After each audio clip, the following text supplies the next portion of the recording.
గౌరవ ముఖ్యమంత్రి గారు.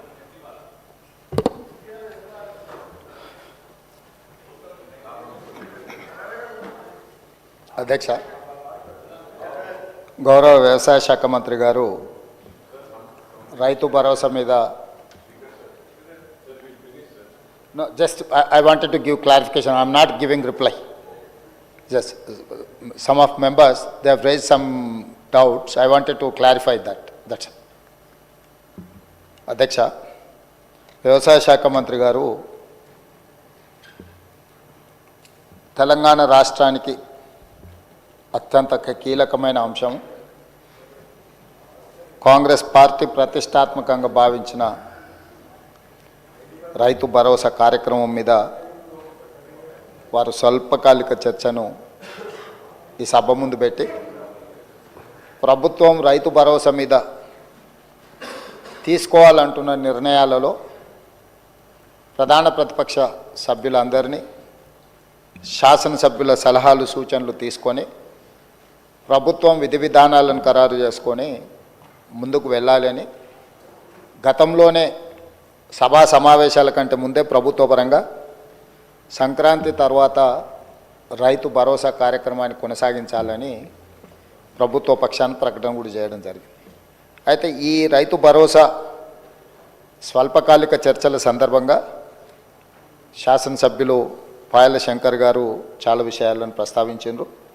అందులో ప్రధానంగా ఒక 2-3 విషయాల మీద నేను క్లారిఫికేషన్ ఇవ్వదలుచుకున్నాను. ఎందుకంటే చర్చ అంతా అయిపోయినాక కూడా నేను ఇచ్చి ఉండొచ్చు.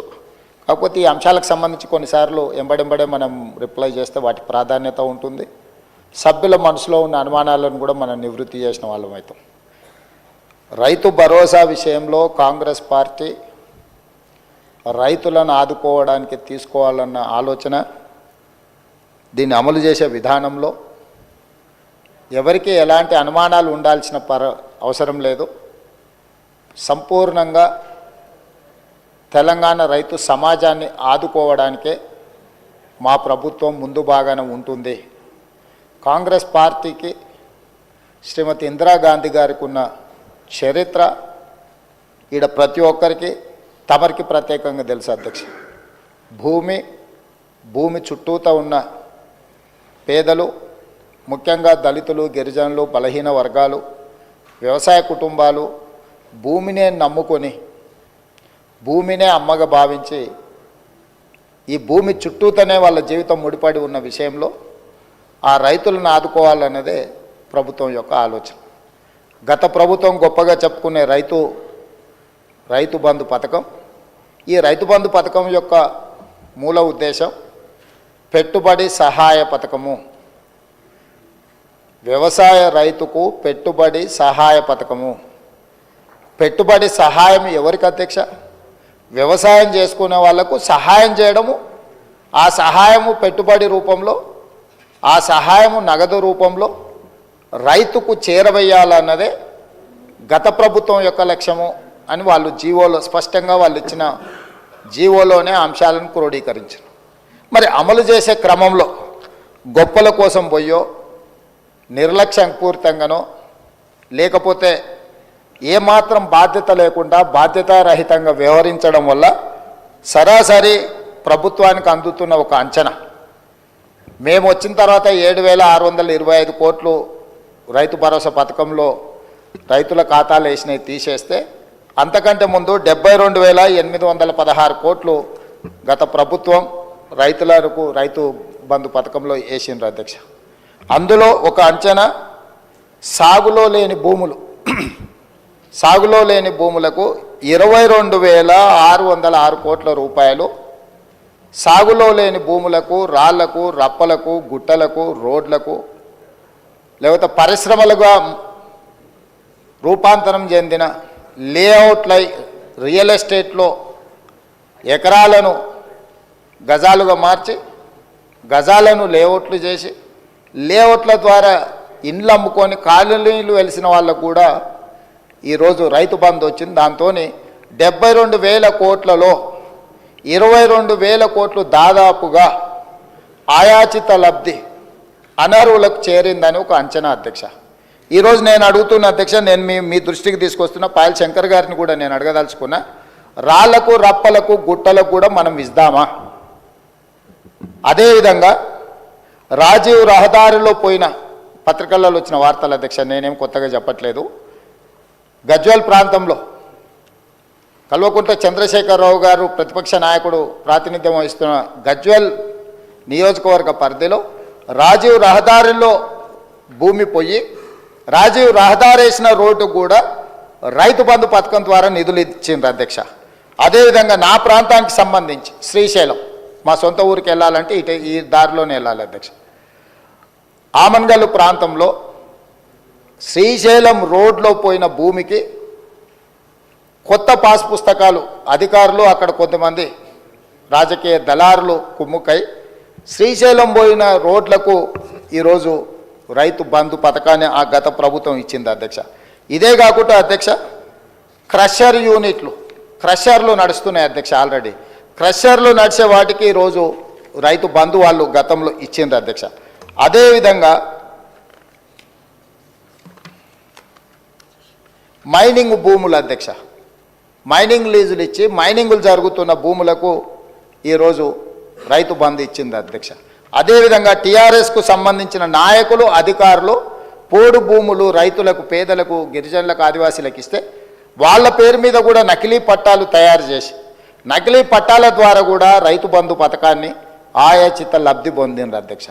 ఈరోజు ఇట్లా చెప్పుకుంటూ పోతే అది క్రషర్లు కావచ్చు, శ్రీశైలం నేషనల్ హైవే కావచ్చు, లేకపోతే రాజీవ్ రహదారి కావచ్చు, లేకపోతే క్రషర్ యూనిట్లు క్రషర్లు పెట్టినవి కావచ్చు, లేకపోతే మైనింగ్లు ఇచ్చినవి కావచ్చు, లేకపోతే హైదరాబాదు చుట్టుముట్టూత, ముఖ్యంగా హైదరాబాదు నగరం చుట్టుముట్టూత ఒకప్పుడు మనందరం చూసినాం, కూరగాయలు పండించేవాళ్ళు, ఆకుకూరలు పండించేవాళ్ళు, వివిధ రకాల ద్రాక్ష తోటలు, చాలా వ్యవసాయం జరిగేది.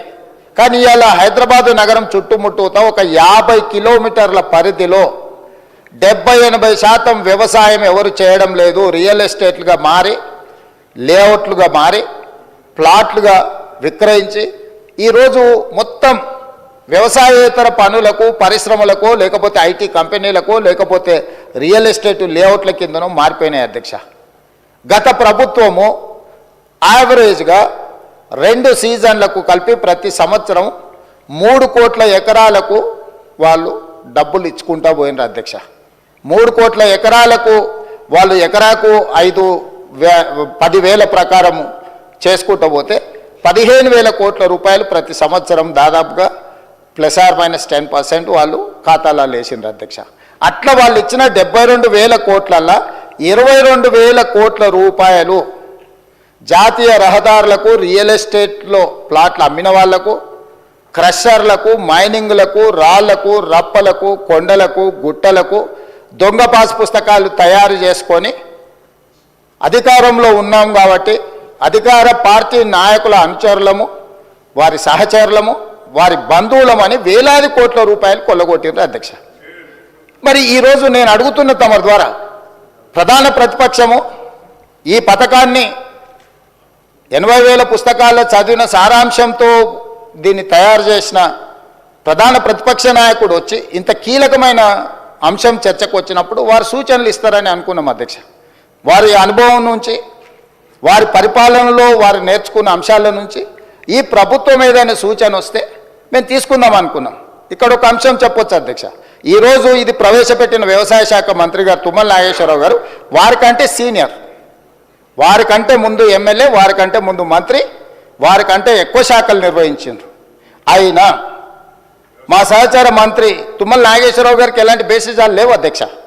ఒకవేళ ఎవరైనా మొదటిసారి శాసనసభ్యుడైనా, ఈరోజు నేను ఎందుకు రిప్లై చేస్తున్నా, మొదటిసారి శాసనసభ్యుడు శంకర్ గారు, పాయల శంకర్ గారు కొన్ని అంశాలు లేవని ఎత్తితే వారు గతంలో స్థానిక సంస్థలలో ప్రజాప్రతినిధిగా పనిచేశాడు. ఎమ్మెల్యే కాకపోయి ఉండొచ్చు, ఎమ్మెల్యే కంటే ఎక్కువ ప్రజలతో మమేకమై ప్రజా జీవితంలో సంవత్సరాల కొద్ది ప్రజలలో ఉన్నారు, తనకు ఒక అనుభవం ఉంది. అది ముఖ్యంగా ఆదిలాబాద్ లాంటి వెనుకబడిన ప్రాంతం, గిరిజనులలో ఆదివాసీలు అత్యధికంగా ప్రాతినిధ్యం వహిస్తున్న ప్రాంతం నుంచి వచ్చిందంటే డెఫినెట్గా అవుట్ ఆఫ్ హిజ్ ఎక్స్పీరియన్స్ తన అనుభవం నుంచి కొన్ని ప్రభుత్వానికి సూచనలు చేసినప్పుడు ఈ ప్రభుత్వం తప్పకుండా మొదటిసారి సభ్యుడు కాబట్టి మేము వినం, అత్యంత సీనియర్ కాబట్టి ఆయన ఏ అబద్ధాలు చెప్పినా అబద్ధాలు అన్నిటిని ప్రభుత్వం స్వీకరించాలి. ఇట్లాంటి వాదనలకు ఇక్కడ తావలేదు అధ్యక్ష. తమరి నాయకత్వంలో అంశానికి ప్రాధాన్యత ఉంది, విషయాన్ని క్షుణ్ణంగా పరిశీలించే విధానం ఉంది. ఎవరికి నిజమైన లబ్ధిదారుడికి ఒక్కరికి కూడా అన్యాయం జరగవద్దు, చివరి పేదవాడి వరకు కూడా ప్రభుత్వం యొక్క సంక్షేమం చేరాలనేది మా ప్రభుత్వం యొక్క ఉద్దేశము, లక్ష్యం అధ్యక్ష. ఈ లక్ష్యాన్ని చేరుకునే సందర్భంలో ఆయాచితంగా వేలాది కోట్ల రూపాయలు గడీలలో ఉండే భూస్వాములు, జమీందారులు, జాగీర్దారులు వ్యవసాయం చేయకుండానే వాళ్ళ ఆధీనంలో ఉన్న రాళ్ళు రప్పల కొండలకు, వాళ్ళ ఆధీనంలో ఉండి సీలింగ్లో ప్రభుత్వానికి సరెండర్ చేసిన భూములకు, లేకపోతే రియల్ ఎస్టేట్లో లేఅవుట్లుగా మారిన భూములకు ఈరోజు ఇవ్వాలనా? ఈరోజు ఇంతకుముందు ఆ సభ్యుడు మాట్లాడుతున్నప్పుడు ఇట్లాంటి వాళ్ళందరికీ ఇవ్వాల్సింది మేము ఇచ్చినాం కాబట్టి మీరు ఇవ్వాల్సిందే, మీరు మమ్మల్ని ఆదర్శంగా తీసుకోండి అంటారు అధ్యక్ష. మిమ్మల్ని ఆదర్శంగా తీసుకుంటే ఈడెందుకు కూర్చుంటాం అధ్యక్ష? ఆడ కూర్చుంటాం, ఆ తర్వాత బయటకు వెళ్ళిపోతాం. మిమ్మల్ని ఆదర్శంగా తీసుకుంటే 23లో అధికారం పోయింది, 24లో డిపాజిట్లు పోయినాయి, ఈసారి ఉన్నది కూడా ఊడ్చుకపోతుంది అధ్యక్ష. మీరు కాదు కదా ఆదర్శము, రైతు ఆదర్శం, వ్యవసాయం చేసేవాళ్ళు ఆదర్శం. అట్లా కాకుండా మేమేదో అద్భుతాలు చేసినాం, మీరు అద్భుతాలు చేసినానికి అక్కడ ఉన్నారు, అద్భుతాలు చేసినానికి ఆయన గారు ఇక్కడికి రాలేకపోతున్నాడు. ఎందుకు? ఒకవేళ ఇక్కడికి వస్తే 10 సంవత్సరాలలో వారు చేసిన అద్భుతాలను మా సభ్యులందరూ అడగడం మొదలు పెడితే సమాధానం చెప్పలేని పరిస్థితి వస్తుంది, తల దించుకోవాల్సి వస్తుంది అని వారు రావడం లేదు, అది వారి ఇష్టం. మేమేం ఒత్తిడి చేస్తలేం. సభలోకి సభ్యుడు రావడం రాకపోవడం అనేది సభ్యుడు ఇష్టం. ఒకవేళ తమరు అనుమతిస్తే వాళ్ళ మధ్యలో అర్థాంతరంగా వెళ్ళిపోవచ్చు, వాళ్ళకి కావాల్సినట్లు చేయొచ్చు, మీరు అనుమతిస్తే అధ్యక్ష. అయితే ఈరోజు నేను సూటిగా అడుగుతున్నా ప్రధాన ప్రతిపక్షాన్ని కూడా, రాళ్ళు రప్పలకు గుట్టలకు ఇద్దామా? రియల్ ఎస్టేట్లో లేఅవుట్లు చేసి అమ్ముకొని ప్లాట్లు చేసుకున్న వాళ్ళకు ఇద్దామా? హైవేల పేరు మీద, నేషనల్ హైవేల పేర్ల మీద ప్రభుత్వం సేకరణ చేసిన భూములకు కూడా దొంగ పాస్ పుస్తకాలు తయారు చేసుకుంటే ఇద్దామా? మీ అనుచరుల ముసుగులో నకిలీ పాస్ పుస్తకాలు తయారు చేసుకున్న వాళ్ళకు ఇద్దామా?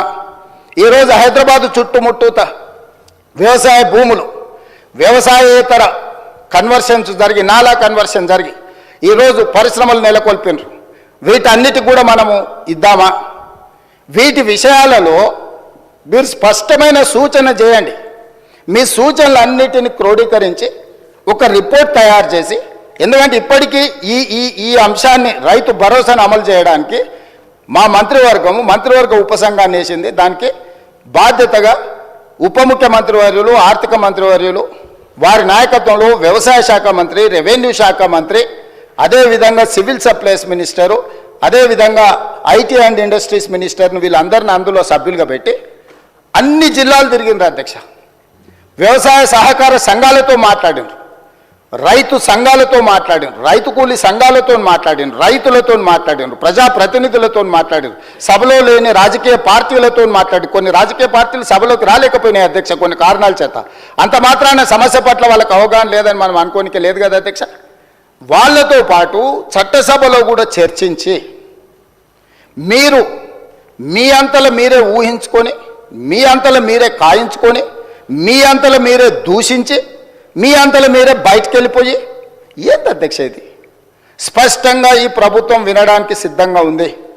మీరు చేసే సూచనలలో ఏదైనా సహేతుకత కనిపించి నిజంగా తెలంగాణ రైతాంగానికి మేలు జరుగుతుందంటే ఈ ప్రభుత్వానికి భేషజాలు లేవు. అందుకే ఈ సభలో మీరెంత అల్లరి చేసినా, మీరెంత చిల్లరగా వ్యవహరించినా మేము ఓపికతో ఒక్క మాట అనకుంటే ఇక్కడ కూర్చొని మేము వింటా ఉన్నాం. మీరు రెచ్చగొట్టాలనే ప్రయత్నం చేస్తున్న మీ అసహనము, అధికారం కోల్పోయిన మీ వ్యవహారము సమాజం అంతా గమనిస్తుందని మేమేం అనలేదు అధ్యక్ష. సరే, మీరు చేసే విచిత్రమైన వ్యవహారాలు వీటన్నిటిని కూడా ప్రజలు నిశ్చితంగా గమనిస్తున్నారు.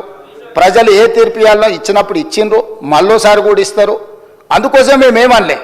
ఇప్పటికైనా పాయల్ శంకర్ గారు కొన్ని సూచనలు చేశారు. డెఫినెట్గా లిమిట్ పెట్టకండి, మీరు సీలింగ్ పెట్టకండి, ఆ కొద్ది మందిని కూడా ఎందుకు మీరు బాధ పెడతారని కొన్ని సూచనలు చేసిండు. అదేవిధంగా మీరు మంచిగా వాళ్ళకు అన్ని రకాలుగా వాళ్ళకు నమ్మకం కలిగించేటట్టు కొన్ని నిర్ణయాలు తీసుకోమన్నారు. తప్పకుండా వాటిని కూడా తీసుకుంటాం. ఒకవేళ ఇక్కడ మమ్మల్ని తిట్టడానికి ఒకవేళ సమయాన్ని కేటాయించుకుంటే రాతపూర్వకంగానే తమరు తెప్పించుకోండి అధ్యక్ష. ప్రధాన ప్రతిపక్షం నుంచి మాకేం అభ్యంతరం లేదు. వాళ్ళను ఈ విషయాలలో ఈ రాళ్ళు రప్పలకు గుట్టలకు దొంగ పాస్ పుస్తకాలకు లేఅవుట్లకు రియల్ ఎస్టేట్ వాళ్ళకి ఇవ్వాలన్నా వద్దా? మీరు ఇచ్చిన జీవో స్ఫూర్తి పంట పెట్టుబడి సహాయము అంటే పంట వేసుకున్న వాళ్ళకే పెట్టుబడి సహాయం చేయాలనేది ఆ జీవో యొక్క స్పిరిట్. ఆ రకంగా పోదామా ఇంకే రకంగా పోదాము ఎట్లా పోదాము ఏందనేది మీరు చెప్పండి అధ్యక్ష. అదేవిధంగా చర్చలో లేకపోయినా వారు చాలా విషయాలు కొన్ని ప్రస్తావించండి అధ్యక్ష. రుణమాఫీకి సంబంధించి లేకపోతే అప్పులకు సంబంధించి కూడా ఒకటి రైతు భరోసా మీద విధి విధానాలు అధ్యక్ష. విధి విధానాల 1, 2, 3, 4, 5 what ever it is me suggestions ఏంటో కేటగారికల్గా చెప్పండి. ప్రభుత్వం వింటుంది, ప్రజలకు ప్రయోజనం చేకూరితే అమలు చేస్తుంది. పాయింట్ నెంబర్ 2, మీరు రైతు ఆత్మహత్యల మీద ఇతర అంశాల మీద దీంట్లోనే మిక్స్ చేసి మీరు కొంత చెప్పే ప్రయత్నం చేసి నాకేం అభ్యంతరం లేదు. నేను పార్లమెంట్లో మొదటిసారి నేను ఎంపీ అయిపోయిన ఎంబడే అడిగిన ప్రశ్న రిలేటెడ్నే కోట్ చేసినట్టుంది అధ్యక్ష. సేమ్ అదే దాంట్లోకి వెళ్ళి నేను చెప్పదలుచుకున్న అధ్యక్ష. 2019లో 3 డిసెంబర్ 2019 నేనే అడిగిన క్వశ్చన్కి కేంద్ర వ్యవసాయ శాఖ మంత్రి గారు ఇచ్చిన రిప్లైలో ఉన్న అంశం ఒక సభలో డాక్యుమెంట్ని ఇంకో సభలో కోట్ చేయడం నార్మలీ అలో చేయరు. తమరి ప్రత్యేక అనుమతి తీసుకొని ఈ డాక్యుమెంట్ని నేను కోట్ చేయదలుచుకున్నా. మొత్తం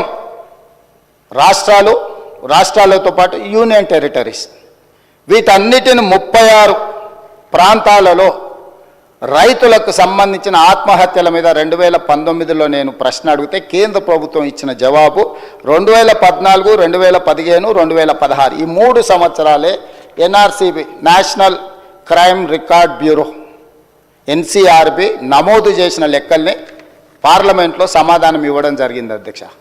ఇందులో రైతుల ఆత్మహత్యలు తగ్గినాయనో మేమేదో అద్భుతాలు సృష్టించినామనో నోరు తెరిస్తే అబద్ధాలు చెప్పే అలవాటు ఉండి అబద్ధాల సంఘానికి అధ్యక్షులు రాలేదు, ఉపాధ్యక్షుడు వచ్చి వర్కింగ్ ప్రెసిడెంట్ వచ్చి మళ్ళీ అదే అబద్ధాలు చెప్తున్నాడు అధ్యక్ష. ఇందులో ఏముంది అధ్యక్ష? మొట్టమొదటి ఆంధ్రప్రదేశ్ 2014లో ఆంధ్రప్రదేశ్లో ఆత్మహత్యలు 160, 2015లో రైతుల ఆత్మహత్యలు 516, 2016లో రైతుల ఆత్మహత్యలు 239. మొత్తం కలిస్తే దాదాపుగా 1000 లోపల అధ్యక్ష 3 సంవత్సరాలు కలిపి ఆంధ్రప్రదేశ్లో. ఎందుకంటే మనతోని విడిపోయిన ఆంధ్రప్రదేశ్ ఎంబడే 3 సంవత్సరాలు ఆ రాష్ట్రంలో రైతుల ఆత్మహత్యలు 2014లో 160 మళ్ళీ చెప్తున్నా అధ్యక్ష, 2015లో 516, 2016లో 239. ఇది ఆంధ్రప్రదేశ్లో. అదేవిధంగా సీరియల్ నెంబర్ 15లో మహారాష్ట్ర ఉంది అధ్యక్ష. ఎందుకంటే ఈ దేశంలో అత్యధికంగా ప్రతి సంవత్సరం అత్యధికంగా రైతు ఆత్మహత్యల మొదటి స్థానాన్ని నిలబడుతున్నది మహారాష్ట్ర. మహారాష్ట్రలో 2014లో 2568, 2015లో 3030, 2016లో 2550. దేశంలో ప్రథమ స్థానంలో మహారాష్ట్ర ఉంది అధ్యక్ష. ఇక ఘనత వహించిన 80,000 పుస్తకాలు చదివిన అపర మేధావి గారి నాయకత్వంలో తెలంగాణ రాష్ట్రం సాధించిన ఘనత ఎంత అంటే 2వ స్థానం అధ్యక్ష. జనాభాలో మనం ఎక్కడో ఉంటాం అధ్యక్ష. మనకంటే 5 అంతల జనాభా ఎక్కువ ఉన్న ఉత్తరప్రదేశ్ లాంటి వాటికంటే తెలంగాణ రాష్ట్రంలో 2014లో అధ్యక్ష 898 మంది రైతులు ఆత్మహత్య చేసుకున్నారు అధ్యక్ష. 2015కు వచ్చే వరకల్లా నెంబరు 1358కి పెరిగింది అధ్యక్ష. 2016లోకి వచ్చే వరకల్లా 632 మంది ఆత్మహత్యలు చేసుకున్నారు అధ్యక్ష. దాదాపుగా 3000 పైచీలకు ఆత్మహత్యలు చేసుకున్నారు అధ్యక్ష. అంటే ఆంధ్రప్రదేశ్ మన నుంచి విడిపోయినాక 1000 లోపల రైతులు ఆత్మహత్య చేసుకుంటే తెలంగాణ వారి నాయకత్వంలో 3000 మంది పైగా రైతులు ఆత్మహత్యలు చేసుకున్నారు. దేశంలోనే మొదటి స్థానం మహారాష్ట్ర అయితే 2వ స్థానం రైతు ఆత్మహత్యల తెలంగాణ. 3 సంవత్సరాల లెక్కలు పార్లమెంట్లో పెడితే ఇది కూడా వాళ్ళ ఘనత మేము తగ్గించినాం. ఏంది మీ బొంద మీరు తగ్గించింది? నీతో పాటు ఉన్న ఆంధ్రప్రదేశ్ రాష్ట్రం ఎక్కడుంది, నువ్వెక్కడున్నావు? మిగతా రాష్ట్రాలు అన్ని కావాలంటే లెక్క చదువుతా అధ్యక్ష. ఏ రాష్ట్రం కూడా మనకంటే అత్యధిక జనాభా ఉన్న మధ్యప్రదేశ్ ఉత్తరప్రదేశ్ అధ్యక్ష. ఉత్తరప్రదేశ్లో 20 కోట్ల జనాభా అధ్యక్ష. ఉత్తరప్రదేశ్లో 14లో 63 మంది రైతు ఆత్మహత్యలు, 15లో 145 మంది రైతు ఆత్మహత్యలు, 16లో 69 మంది ఆత్మహత్యలు అధ్యక్ష. అత్యధిక దేశంలోనే అత్యధిక జనాభా ఉన్న ఉత్తరప్రదేశ్, పేదరికం ఉన్న ఉత్తరప్రదేశ్ 14లో మనకు 63 మంది, 15లో 145 మంది, 16లో 69 మంది రైతు ఆత్మహత్యలు అధ్యక్ష. ధనిక రాష్ట్రము, మిగులు రాష్ట్రము, ఇట్లాంటి ధనిక రాష్ట్రంలో, మిగులు రాష్ట్రంలో 14, 15, 16లో దాదాపుగా 3000 మంది రైతులు ఆత్మహత్యలు చేసుకున్నారంటే తలదించుకోవాల్సింది పోయి, రైతులకు క్షమాపణ చెప్పాల్సింది పోయి, మేము గొప్పలు, మా గొప్పలు చూడండి, మా తాతలు నేతులు తాగిండ్రు, మీరు మా మూతి వాసన చూడండి, తినడానికి తిండి లేదు కానీ మేము మీసాలకు సంపెంగా నూనె పెట్టుకుంటాం. ఏంటి అధ్యక్ష ఈ గొప్పలని? ఇది ఒక విషయం అధ్యక్ష. అదే విషయంగా రుణమాఫీకి సంబంధించింది అధ్యక్ష. మేము అద్భుతాలు చేసినాం, మీరు వచ్చి అన్యాయం చేసారు రైతులకు. ఇక మీరు అన్యాయం చేయబట్టి ఈరోజు మొత్తం రాష్ట్రం దివాలా తీసిపోయిందని గొప్పలు చెప్పుకున్నారు అధ్యక్ష. నేను వాస్తవాలను తమ ద్వారా తెలంగాణ సమాజానికి, రైతాంగానికి వాస్తవం తెలుసు కాబట్టి వాళ్ళకి తెలిసిన ప్రకారం కర్రు కాల్చారు, వాత పెట్టారు అధ్యక్ష. ఒకసారి అధికారం తీసి రెండోసారి డిపాజిట్లు కూడా తీసేసారు అధ్యక్ష. అయినా వాళ్ళు మారతలేరు, మాట కూడా మారతలేదు, మనుషులు మారలేదు, మాటలు కూడా మారలేదు. కానీ నేను వాస్తవాలను అయితే మరి చెప్పాలి కదా అధ్యక్ష. కాంగ్రెస్ పార్టీ ఏం చేసిందో అంటారు. కాంగ్రెస్ పార్టీ ఏం చేసిందో కూడా చెప్పాలి కదా అధ్యక్ష. 12 నెలల ఒక్క సంవత్సరంలో మేము ఏం చేసినామని ఇన్నిసార్లు అడుగుతున్నావే. 10 సంవత్సరాలు ఘనత వహించిన మీ ప్రభుత్వం ఏం చేసిందో కూడా ఒకసారి వెనక్కి తిరిగి చూసుకోవాలి కదా అధ్యక్ష. గురువింజ గురించి తెలుసు కదా అధ్యక్ష. గురువింద గింజ అంటారు కదా, కిందంతా నల్లగా ఉంటుంది, పైన ఎర్రగా ఉంటుంది. ఎర్రగా చూసుకొని ఏతులో పడుతుంటుందట, కింద చూసుకుంటే తెలుస్తుంది ఎంత కర్రగా ఉందో. ఇలా వాళ్ళ పాలనలో ఏం జరిగిందో వెనక తిరిగి చూసుకుంటే కదా అధ్యక్ష తెలిసేది. వాళ్ళ గురించే ఒక విషయం చెప్తా అధ్యక్ష. 2014లో అధికారంలోకి రాగానే ఎన్నికల మేనిఫెస్టో అప్పుడు ₹1,00,000 రుణమాఫీ చేస్తామన్నారు అధ్యక్ష. 4 విడతలలో చేస్తామని, 5 ఏళ్లలో చేస్తామని లేదు అధ్యక్ష. అధికారంలోకి వచ్చినప్పుడే రుణమాఫీ చేస్తామన్నారు ₹1,00,000. కావాలంటే వాళ్ళ మేనిఫెస్టో తీసుకొచ్చి మనం చర్చిద్దాం. కానీ 5 ఏళ్లకు దాన్ని స్ప్రెడ్ చేసి 5 ఏళ్లలో వాళ్ళు కట్టింది ఎంత అధ్యక్ష? 16,143 కోట్ల అధ్యక్ష. ధనిక రాష్ట్రంగా ఏర్పడ్డ తెలంగాణ రాష్ట్రం 72,000 కోట్ల రూపాయలు మాత్రమే అప్పు ఉన్న రాష్ట్రం. వాళ్ళకు అప్పచెప్తే ₹1,00,000 రుణమాఫీ చేయడానికి ఆపసోపాలు పడి ఆఖరి సంవత్సరం వరకు వాళ్ళు చేసిన రుణమాఫీ 16,143 కోట్ల అధ్యక్ష. 5 ఏళ్ళు అసలుకు మిత్తి కలిపితే అంతకంత అవుతుంది అధ్యక్ష. మీకు తెలియదు, బ్యాంకులలో మనం డిపాజిట్ చేస్తే కూడా 5 ఏళ్ళకి డబ్బులు ఇస్తారు. దాదాపుగా ₹1,00,000 ఉన్న వాళ్ళకు 80,000 దాకా అప్పు అయింది అధ్యక్ష. నువ్వు చేసిన రుణమాఫీ ఇంతకుముందు మా వాళ్ళు ఎవరో చెప్తా ఉంటే అది అప్పుకే మిత్తికే సరిపోయిందని. మీరు ఇచ్చింది మిత్తికి సరిపోయింది, అసలు అట్లనే రైతు మీద ఉంది. మళ్ళీ 2018లో మీరు ఎన్నికలలో హామీ ఇచ్చిండ్రు అధ్యక్ష, మళ్ళీ ₹1,00,000 రుణమాఫీ చేస్తాను. పాపం రైతులు మంచోళ్ళు, మా శంకర్ ఇంతకుముందే చెప్పిండు, రైతులు అమాయకులు మంచోళ్ళు, ఏం చెప్పినా నమ్ముతారు, నమ్మి మోసపోతుంటారండి. నిజమే, రెండోసారి అదే జరిగింది అధ్యక్ష. మొదటిసారి మోసం చేసిన పాపం మొదటిసారి ఏమైందో లే, మరి రెండోసారి అన్న, మొదటిసారి దావతులలో సారి మర్చిపోయినా, రెండోసారి అన్న గుర్తు పెట్టుకొని చేస్తాడేమో అనుకొని రెండోసారి నమ్మి మళ్ళీ అధికారం ఇచ్చింది అధ్యక్ష. రెండోసారి అధికారం ఇచ్చిన తర్వాత వీళ్ళు చేసిన రుణమాఫీ ఎగ్జాక్ట్గా 11,909 కోట్ల రూపాయలు అధ్యక్ష. 5 ఏళ్లలో కలిపి ఎంతమంది రైతులకు అధ్యక్ష? ఒక్క నిమిషం చెప్తాక, అది కూడా చెప్తాక. 21,35,557 మంది రైతులకు 11,909 కోట్ల 31 లక్షల రూపాయలు అధ్యక్ష వీళ్ళు చేసిన రుణమాఫీ 5 ఏళ్లలో కలిపి. ఇందులో 7,500 నిన్న మనం విచారణకు ఆదేశించిన ఔటర్ రింగ్ రోడ్ అమ్మి తెచ్చి దీంట్లో పోసిరు అధ్యక్ష. కాంగ్రెస్ పార్టీ కష్టపడి సంపాదించి లక్షల కోట్ల రూపాయల ఆస్తిని తయారు చేస్తే అర్ధరాత్రి పూట అప్పనంగా అమ్మేసి అవి తెచ్చి రైతుల ఖాతా, ఆఖరి నిమిషంలో రైతుల ఖాతా వేసి వీళ్ళు చేసిందంతా 11,909 కోట్ల 31 లక్షల రూపాయలు అధ్యక్ష. ఇందులో మిత్తి ఎంత పోయిందో తెలుసా అధ్యక్ష? 8,515 కోట్ల రూపాయలు కేవలం మిత్తికి పోయింది అధ్యక్ష. 5 సంవత్సరాలలో 2018 నుంచి 2023 5 సంవత్సరాలలో 21,35,557 మంది రైతులకు నికరంగా వీళ్ళు చేసిన రైతు రుణమాఫీ 3,384 కోట్ల రూపాయలు అధ్యక్ష. ఇది వాస్తవం, ఇవి నిక్కచ్చి లెక్కలు, నిజం చేదుగా ఉంటుంది. ఆ నిజాన్ని మింగడానికి వాళ్ళకు ఓపిక కావాలి, ధైర్యము కావాలా. మీరు చేసిన రెండవ విడత రుణమాఫీ 5 సంవత్సరాలలో 11,909 కోట్ల రూపాయలు అయితే ఇందులో మిత్తికి పోయింది 8,515 కోట్ల రూపాయలు. మీరు అస్సలు కట్టిందే లేదు, అసలు మాఫీ చేసిందే లేదు. మీ చరిత్ర ఇది. 2014 నుంచి 18 డిసెంబర్, 2018 డిసెంబర్ నుంచి 2019 డిసెంబర్ 7 తారీఖు వరకు, అంటే మా ప్రభుత్వం ఏర్పాటు చేసే వరకు మీరు చేసిన రుణమాఫీ ఇది. ఇక మా వరకు వస్తే అధ్యక్ష, ఎందుకంటే తెలంగాణ వచ్చినాక 3 విడతలుగా రుణమాఫీ జరిగింది అధ్యక్ష. 14 నుంచి 18, 18 నుంచి 23, 23 నుంచి 24, ఒక సంవత్సరంలో 10 ఏళ్ళల్లో వాళ్ళు చేసిన రుణమాఫీ మిత్తిలు తీసేస్తే గుడుసున్ అవుతుంది అధ్యక్ష. మొదటిసారి 16,000, రెండవసారి 11,000, అంటే దాదాపుగా 10 ఏళ్ళల్లో వాళ్ళు 27,000 కోట్ల రూపాయలు చేసిర్రు అధ్యక్ష. వాళ్ళు చేసిన ఒక 5-10 కోట్లు అక్కడ ఇక్కడ వేసుకుంటే 27,000 కోట్లు వాళ్ళు చేసిర్రు అధ్యక్ష. ఇక మా ప్రభుత్వం ఏం చేసింది, మన ప్రభుత్వం ఏం చేసింది అధ్యక్ష? ఈ లెక్క చెప్పాలి కదా మరి. ఇప్పుడు నేను ఈ లెక్క చెప్తేనే కదా వాళ్ళకు వాస్తవాలు, వాళ్ళకు కానీ ప్రజలకు కానీ తెలిసేది.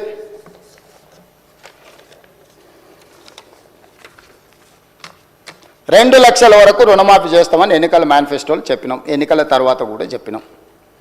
ఒక సందర్భంలో ఒక ఆయన సవాల్ ఇసిరిండు, అది అట్లా ఇది ఇట్లా అని. 15 ఆగస్టు లోపల చేస్తామని చెప్పినాం. ఇవాళ మొదటి ఫేజ్ 1 లక్ష రూపాయల వరకు ఉన్న వాళ్ళకి అందరికీ 18/7/2024 జూలై 18, 2024 11,34,412 మంది రైతులకు 6,034,96,00,000 అధ్యక్ష. మళ్ళీ చెప్తున్నా, జూలై 18, 2024 నాడు మొదటి విడత 11,34,412 మంది రైతులకు 6,034,96,00,000 మొదటి విడత రుణమాఫీ చేసినాం. 1,00,000 రూపాయల వరకు ఉన్న వాళ్ళని అందరినీ సింగిల్ స్ట్రోక్లో కొట్టేసినాం అధ్యక్ష. రెండవ ఫేజ్ 30 జూలై 2024 సరిగ్గా 12 రోజుల్లోనే 6,40,823 మంది రైతులకు 6,190 కోట్ల రూపాయలు రెండవ విడత మాఫీ చేసినాం అధ్యక్ష 12 రోజుల్లోనే. మూడవ విడత అధ్యక్ష 15 ఆగస్టు నాడు, నేను విదేశాల్లో ఉంటే కూడా 15 ఆగస్టు మాట ఇచ్చినాం, 15 ఆగస్టు నాటికి ఖచ్చితంగా చెయ్యాలని వెనక్కి వచ్చి 13 తారీఖే భారతదేశానికి వచ్చి ఖమ్మం జిల్లాకు వెళ్ళి ఏ దేవుడు భద్రాద్రి రాముడి దగ్గర చెప్పినామో అదే జిల్లాలో వేలాది మంది రైతుల సమావేశాన్ని పెట్టి 15 ఆగస్టు 2024 నాడు 4,46,832 మంది రైతులకు 5,644,24,24,00,000 ఫేజ్ 3లో 2 లక్షల వరకు ఉన్న వాళ్ళందరికీ మాఫీ చేసినాం అధ్యక్ష. 3 విడతలల్లో ఎన్ని రోజులు? సరిగ్గా 27 రోజుల్లో 3 విడతలల్లో 17,869 కోట్ల 21 లక్షల రూపాయలు 3 విడతల్లో 27 రోజుల్లో 2 లక్షల రూపాయల వరకు రుణమాఫీ చేసిన చరిత్ర ఈ భారతదేశంలో స్వతంత్రం వచ్చినప్పటి నుంచి ఇంక్లూడింగ్ కాంగ్రెస్ పాలిత రాష్ట్రాలలో కూడా చేయనంత గొప్ప రుణమాఫీ తెలంగాణ రాష్ట్రంలో మన ప్రభుత్వం, ప్రజా ప్రభుత్వం చేసింది అధ్యక్ష. దీన్ని అభినందించాలి కదా అధ్యక్ష. మేం చెయ్యలేకపోయినాము, మేం వైఫల్యం చెందినాము, మీరు ఒక మంచి పని చేసిండ్రు, ఈ మంచి పనిని రైతులకు మేలు జరిగిందని అభినందించి వాళ్ళు ఏదైనా సూచన చేసినుంటే తప్పకుండా ప్రతిపక్షంగా వాళ్ళకి గౌరవం దక్కేది అధ్యక్ష. ఇదే కాకుండా కొంతమందికి రాలేదు, కొంతమంది నష్టపోయారు, కొంతమంది అంటే సాంకేతికంగా, నేను ఆ రోజు చెప్పిన సాంకేతికంగా ఏదైనా లోపాలు ఉన్నా, బ్యాంకర్స్ మాకు సమాచారం అందించే దాంట్లో ఏదైనా వ్యత్యాసం ఉన్నా తప్పకుండా వాటిని కూడా మళ్ళీ సర్దిద్దుకుంటాం. మాకు ఎలాంటి భేషజాలు లేవు, ఈ రైతులను ఆదుకోవడమే మా లక్ష్యము. రైతులు అడగలేదు, మేం చేస్తామని చెప్పినాము, మేము బాధ్యతగా జిమ్మేదారిగా ఫీల్ అవుతున్నామని చెప్పి 30/11 నవంబర్ 30 తారీఖు 2024 నాడు మహబూబ్ నగర్ జిల్లాలో, నా సొంత జిల్లాలో 3,13,896 మంది రైతులకు 2,747 కోట్ల 67 లక్షలు 30 నవంబర్ నాడు మళ్ళీ రుణమాఫీ చేసిన అధ్యక్ష. మొత్తంగా మొదటి సంవత్సరంలో 25,35,963 మంది రైతులకు 20,616,89 నా ప్రభుత్వం, మా ప్రభుత్వం, ప్రజా ప్రభుత్వం రైతు రుణమాఫీ చేసి రైతుల రుణం తీర్చుకున్నాం అధ్యక్ష.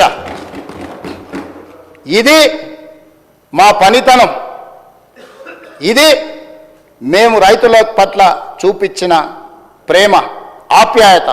ఈ రైతు ఎవరు అధ్యక్ష? మా కుటుంబం, మా తండ్రులు, మా తాతలు, మా ముత్తాతలు వ్యవసాయం చేసి భూమిని నమ్ముకొని ఈ భూమిలోనే పుట్టి ఈ భూమిలోనే కలిసిన మా కుటుంబాల కోసం మేము చేసిన పని అధ్యక్ష. ఇది మేము గొప్పతనం అనుకుంటలేం, మా బాధ్యత అనుకుంటున్నాం. ఇది ఒక భావోద్వేగం అధ్యక్ష. ఇది ఉద్యోగం లాంటి పని కాదు. వాళ్ళకి ఎవ్రీథింగ్ ఈజ్ ట్రాన్సాక్షనల్. వాళ్ళకి ప్రతిదీ వ్యాపారం, లావాదేవీలు, ఇచ్చిపుచ్చుకోవడమే, వచ్చిందంత పోయిందంత వాళ్ళ వ్యవహారం. మేము అట్లా కాదు అధ్యక్ష. రైతు అంటే మాకు ఒక అనుబంధం, ఒక బంధం, మా కుటుంబం. మాది భావోద్వేగం అధ్యక్ష ఈ రైతు రుణమాఫీ. అందుకే అన్నీ ఆపి నిజంగానే ఇదే రుణమాఫీ నేను 5 ఏళ్ల తర్వాత చేస్తే ఈ 21,000 కోట్ల రూపాయలకు 50,000 కోట్లు అయితే అధ్యక్ష పెరిగి. ఎందుకు మిగతా అన్ని కూడా కడుపు కట్టుకొని మిగతా కొన్ని అభివృద్ధి కార్యక్రమాలు కూడా ఆపుకొని ఈ రైతులకు ఎందుకు మొదటి సంవత్సరంలోనే వస్తేనే ఎందుకు రుణమాఫీ మీద పెట్టినా అంటే ఇప్పుడే నేను రుణమాఫీ చేస్తే రైతు నెత్తి మీద మిత్తిల భారం పడదు అధ్యక్ష. అందుకోసం నేను రైతులను మిత్తిల నుంచి కాపాడి రైతుని ఆదుకోవాలని, రైతు అంటే మేమంటే రైతు అని, రైతును రాజుగా చూడాలని, వ్యవసాయం దండుగ కాదు వ్యవసాయాన్ని పండుగ చేయాలనే ఉద్దేశంతో 20,616,89 రూపాయలు రుణమాఫీ చేసి ఈ సభలో నిటారుగా నిలబడి ఈరోజు ప్రజలకు మేము జవాబిస్తున్నాం అధ్యక్ష. వీళ్ళకి కాదు అధ్యక్ష. ఏంది వీళ్ళకి జవాబు చెప్పేది? వీళ్ళకి ఏమైనా బాధ్యత ఉందా? వీళ్ళకి ఏమైనా బరువు ఉందా? బాధ్యత ఉందా? ఎట్లా వివరించడం మీరు చూసిరు కదా అధ్యక్ష పైనుంచి. వీళ్ళ మమ్మల్ని అడిగేది? వీళ్ళకి అర్హత ఉందా? ఇంకా ఎస్ఎల్బిసిలో మీరు 40,000 కోట్లు వచ్చింది, లేకపోతే ఇంత ఉంది అంత ఉంది అంటారు. కరెక్ట్, అక్కడికే వద్దాం.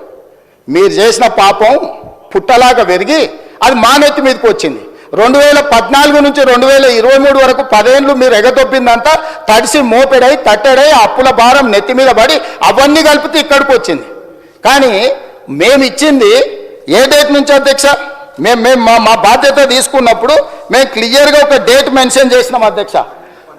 11/12/2018 నుంచి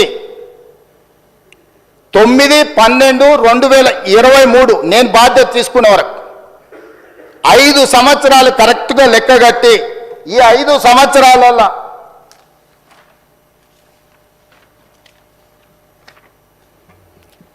12th December 2018 to 9th December 2023 సరిగ్గా ఈ 5 సంవత్సరాల మధ్యలో రైతులు తీసుకున్న లోన్లను మాత్రమే పరిగణలోకి తీసుకున్నాం. జీవోలు అదే చెప్పినాం అధ్యక్ష.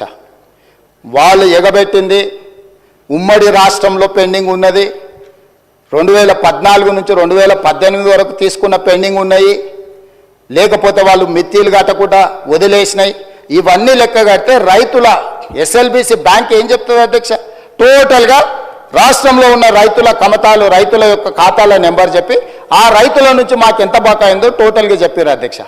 ఆ టోటల్ నుంచి 12 డిసెంబర్ 2018 నుంచి 9 డిసెంబర్ 2023 వరకు ఈ 5 సంవత్సరాలలో ఎంతమంది రైతులకు ఎంత బకాయి ఉందో ఆ వివరాలు ఇవ్వండి అని చెప్పి ఆ వివరాలు తీసుకొని మేము రుణమాఫీ చేసినాం అధ్యక్ష. ఇప్పుడుగా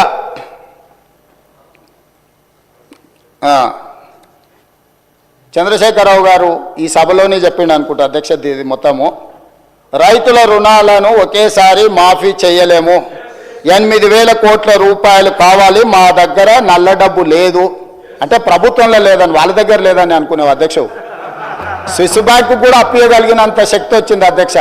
నేను అంతకుముందు ఎమ్మెల్యే అంతకుముందు ఆర్థిక మంత్రిని అడిగిన, అరే ఏడో దాసుడు కష్టం కాదు, 10 పైసలు మిత్తిస్తాం, మా ప్రభుత్వానికి అప్పి రైతులకు రుణమాఫీ చేస్తాను ఒకసారి అడిగిన అధ్యక్ష. ఇట్లనే ఎక్కడో దావతులు ఎదురుపడితే కొంచెం సానుకూలంగానే తల ఊపిండు, కానీ మళ్ళీ బామార్దికి నా కోపం వస్తుందని జర వెనక తగ్గినట్టు అనిపించింది అధ్యక్ష.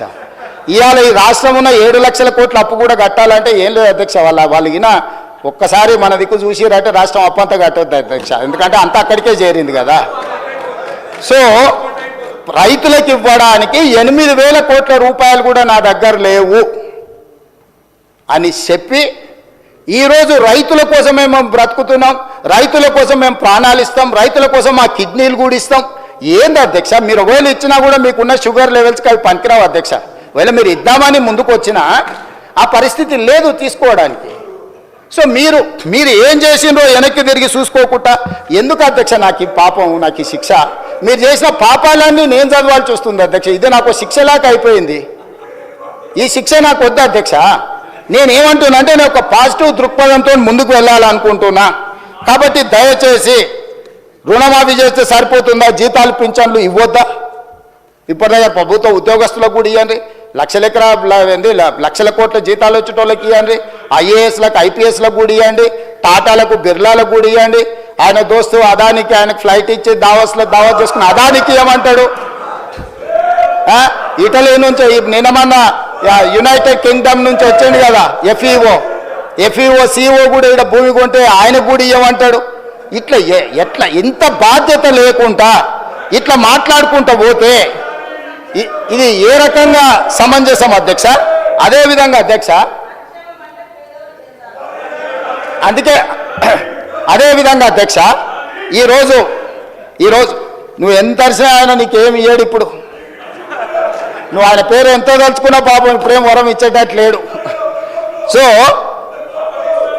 ఈరోజు అందుకే రాష్ట్రానికి వచ్చిన 100 కూడా మన స్కిల్ యూనివర్సిటీ కోసం 100 కోట్లు, తెలంగాణ యువత కోసం తీసుకుంటే కడుపు మండి మాకు రాలేదని అక్కస్తోటి నానా యాగి చేస్తే ఆ పిల్లల స్కిల్ డెవలప్మెంట్ యూనివర్సిటీకి తీసుకున్న 100 కోట్లు కూడా వాపసు ఇవ్వాల్సి వచ్చింది అధ్యక్ష. ఇది రాష్ట్రానికి నష్టం. నాకేం నష్టం అధ్యక్ష? నేను చెప్పిన ఇది రాష్ట్రానికి తీరని నష్టం జరుగుద్ది, రాష్ట్రానికి తీరని నష్టం జరుగుద్ది అని చెప్పిన అధ్యక్ష. అందుకోసమని ఇవాళ వీళ్ళు ఈ రకంగా మాట్లాడిండ్రు అధ్యక్ష.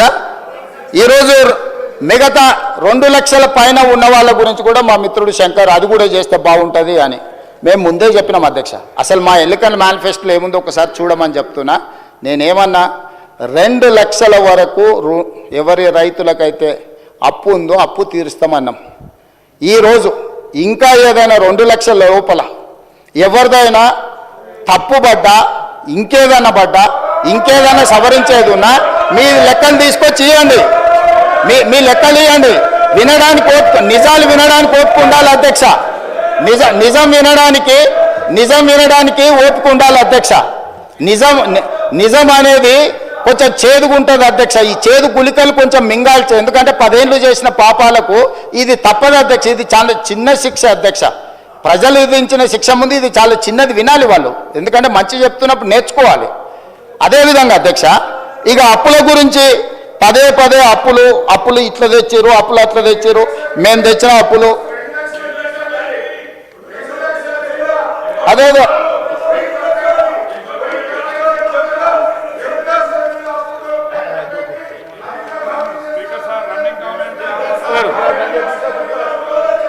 హరీష్ రావు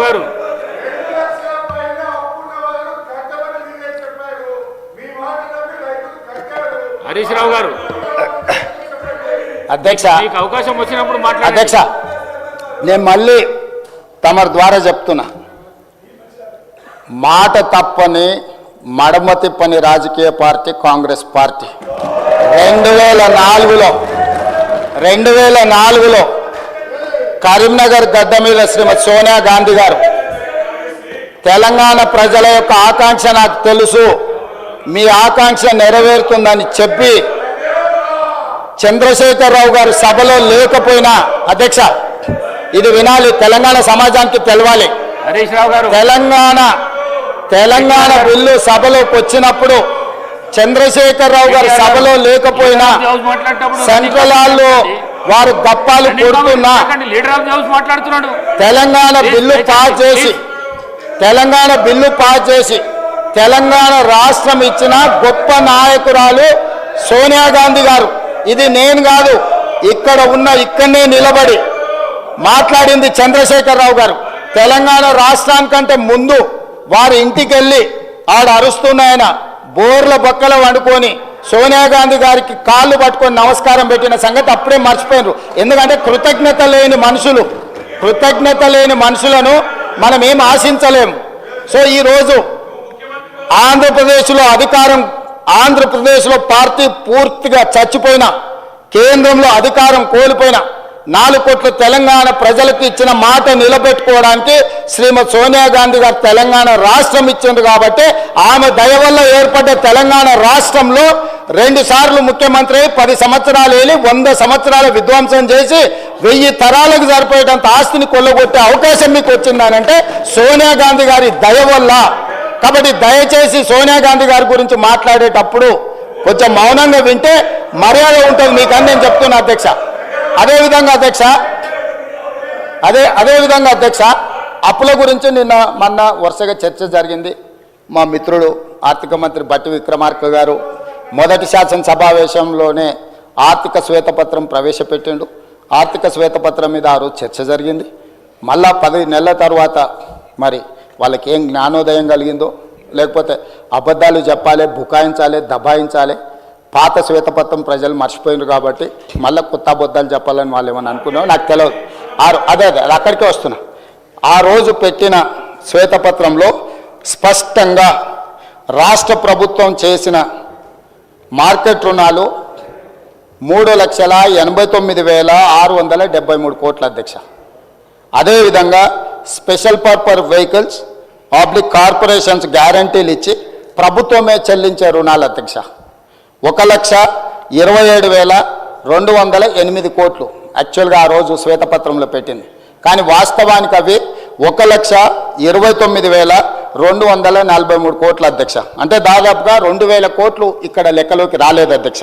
అదేవిధంగా ప్రభుత్వ గ్యారంటీతో కార్పొరేషన్లు తీసుకున్న రుణాలు కానీ కార్పొరేషన్లే చెల్లిస్తాయి అనేది ప్రభుత్వం చెప్పిన మాట అధ్యక్ష. అవి ఒక 95,462 కోట్ల అధ్యక్ష. అదేవిధంగా ఏ గ్యారంటీ లేకుండా వివిధ కార్పొరేషన్లు తీసుకున్న రుణాలు 59,414 కోట్ల రూపాయలను పెట్టారు అధ్యక్ష. టోటల్గా ఆ రోజు శ్వేతపత్రం పెట్టినప్పుడు 6,71,757 కోట్ల రూపాయలు అప్పులు అని చెప్పి బట్టి విక్రమార్క గారు ఆనాడు ఆర్థిక శ్వేతపత్రాన్ని ఈ సభలో ప్రవేశపెట్టి దాని మీద సుదీర్ఘమైన చర్చ జరిగింది. అందరు సభ్యులు చెప్పిండ్రు, బయట కూడా ప్రశంసలు అందుకున్నాం. సభను బాగా నడిపారు, అందరికి అవకాశం ఇచ్చిండ్రు అని. ఎందుకంటే నిజాలు వాస్తవాలు ప్రజలకు తెలవాలి కాబట్టి చర్చ చేసి. ఇవి కాకుండా ఆ రోజు ఈ లెక్కలో చెప్పని ఏంటి అధ్యక్ష అంటే వీళ్ళు పనులు చేయించుకొని బకాయిలు పెట్టి, అంటే ఇప్పుడు సర్పంచులు ధర్నాలు చేస్తారు, ఆ సర్పంచులకు ఎన్నికలలో వాళ్ళని ఉపయోగించుకుందామని వాళ్ళకి శాంక్షన్స్ ఇచ్చి వాళ్ళతో పనులు చేయించి వాళ్ళ బిల్లులు ఇవ్వకుండా పెండింగ్ పెట్టినాయి. హాస్టల్స్లలో SC ST BC minority welfare హాస్టల్స్లో పిల్లలకు బకాయిలు పెట్టినాయి. అదేవిధంగా ఫీజు రియంబర్స్మెంట్లో బకాయిలు పెట్టినాయి. అదేవిధంగా రాజీవ్ ఆరోగ్యశ్రీలో పేదల వైద్యానికి బకాయిలు పెట్టినాయి. ముఖ్యమంత్రి రిలీఫ్ ఫండ్ నుంచి రిలీజ్ చేయకుండా పెట్టిన బకాయిలు. ఇవే కాకుండా వాళ్ళు కమిషన్లు కొట్టేసి ఒప్పందాలు చేసి వదిలేసిపోయిన కాళేశ్వరం, పాలమూరు రకరకాల సాగునీటి ప్రాజెక్టులు. అదేవిధంగా టిమ్స్ నిమ్స్ హాస్పిటళ్ళు కట్టడానికి తీసుకొచ్చిన ఆ కాంట్రాక్టర్ల బకాయిలు. ఇవన్నీ లెక్క కలిపితే 40,154 కోట్ల రూపాయలు కాంట్రాక్టర్ల బకాయిలు కూడా మాకు ఇచ్చారు అధ్యక్ష. టోటల్ కలిపితే 7,11,911 కోట్ల రూపాయలు 7 డిసెంబరు 2023 నాడు మాకు ఇది ఇచ్చిపోయినారు అధ్యక్ష. మాజీ ఆర్థిక మంత్రి ఒక వాదన ఏంది, ఉమ్మడి రాష్ట్రంలో 72,000 కోట్ల రూపాయలు, అదేవిధంగా కార్పొరేషన్స్కి ఒక 11,000 కోట్ల రూపాయలు కౌంటర్ గ్యారెంటీలు ఉన్నాయి. ఈ 83,000 కోట్లు 84,000 కోట్లు మా ఖాతాలో రాయొద్దు అన్నాడు. అదే చెప్తా అది కూడా చెప్తా అధ్యక్ష. అట్లాంటి మాట్లాడతారనే వాటిని కూడా తీసుకొని వచ్చిన అధ్యక్ష. ఇంకా కూడా అబద్ధాలు చెప్పాలని ఎందుకు ప్రయత్నం చేస్తుండో నాకు అర్థమైతలేదు. సో అధ్యక్ష మేమేమన్నాము, మేము అధికారంలోకి వచ్చే నాటికి ఉమ్మడి రాష్ట్రంలో దాదాపుగా 58 సంవత్సరాలు 15-16 మంది ముఖ్యమంత్రులు, ఇంతకుముందు మా జూపల్లి గారు చెప్పినట్టు వాళ్ళందరూ కలిసి 60 సంవత్సరాలు దాదాపుగా పరిపాలన చేసి 16 మంది ముఖ్యమంత్రులు కలిసి చేసిన అప్పు 72,000 కోట్లు అయితే ఒక్క వ్యక్తి, ఒక్క కుటుంబము, ఒక్క పార్టీ 9.5 సంవత్సరాలు పరిపాలించి 7,06,00,000 అంటే ఆ 72,000 కోట్ల వేల ఈ 7,11,000 కోట్ల నుంచి ఆ 72,000 కోట్లు తీసేస్తే కూడా అధ్యక్ష 6,36,40,000 కోట్ల రూపాయలు వీళ్ళు అప్పులు తీసుకొచ్చారు అధ్యక్ష. ఇంకా సిగ్గు లేకుంటే మాట్లాడతారేంటి అధ్యక్ష? అంటే ఒక్క వ్యక్తి, ఒక్క కుటుంబము, ఒక్క పార్టీ 9.5 సంవత్సరాలు పరిపాలించడానికి అవకాశం ఇస్తే 6,30,000 కోట్ల రూపాయల అప్పు వాళ్ళు చేస్తే, కాంగ్రెస్ పార్టీ పరిపాలించిన 60 ఏళ్ళు తెలుగుదేశం కూడా మా ఖాతాలనే కలిపితే 16 మంది ముఖ్యమంత్రులు కలిసి చేసిన అప్పు ఎంత అధ్యక్ష? 72,000 కోట్లు. 72,000 కోట్ల అప్పుల్లో మేము నిర్మించిన నిర్మాణాలు ఏంటి అధ్యక్ష? నాగార్జున సాగరు, శ్రీశైలము, భీమా, నెట్టంపాడు, కోయిల్ సాగరు, కల్వకుర్తి, శ్రీరామ్ సాగరు, జూరాల, మన దేవాదుల ఎత్తిపోతల, అదేవిధంగా ఎల్లంపల్లి శ్రీపాద, ప్రాణహిత చేవెళ్లలో అప్పటికే 10-12 కోట్ల రూపాయలు ఖర్చు పెట్టి, ఇవే కాకుండా హైదరాబాద్కు గోదావరి కృష్ణానది జలాలు, ఔటర్ రింగ్ రోడ్డు, అంతర్జాతీయ ఎయిర్పోర్టు, మెట్రో రైలు, ఐటీ కంపెనీలు, ఇట్లా ప్రపంచానికి ఆదర్శంగా నిలబడే విధంగా విశ్వనగరంగా హైదరాబాదును మేము అభివృద్ధి చేసినాం అధ్యక్ష. ఆ అభివృద్ధితో ఈరోజు ధనిక రాష్ట్రంగా ఎట్లా మారింది అధ్యక్ష? ఆనాడు 16 మంది ముఖ్యమంత్రులు నిబద్ధతతో, చాలా బాధ్యతతో, చాలా జాగ్రత్తగా, రోసయ్య గారు 15-16 సార్లు ఆర్థిక మంత్రిగా బడ్జెట్ ప్రవేశపెట్టి రూపాయి లెక్క కట్టి గల్లపెట్టెను భద్రంగా దాచిండు. కాబట్టి మిగులు రాష్ట్రంగా మీకు అప్పచెప్తే మిగులు రాష్ట్రాన్ని దివాలా రాష్ట్రంగా దీపించింది మీరు. మౌనంగానే ఉండకుండా మళ్ళీ ఎగబడి ఎదురుదాడి చేస్తున్నారు అధ్యక్ష. మీరే ఆలోచన చేయండి అధ్యక్ష.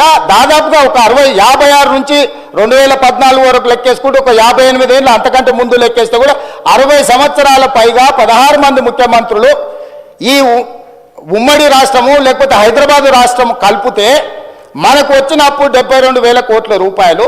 మనం కట్టిన కండ్ల ముందలు ఉన్నాయి కదా అధ్యక్ష. ఎస్ఎల్బిసి టన్నెలు 32 కిలోమీటర్లు ఆ రోజుకే తొవ్వీరు వెంకటరెడ్డి గారు తీసుకొచ్చిన ప్రాజెక్టులు.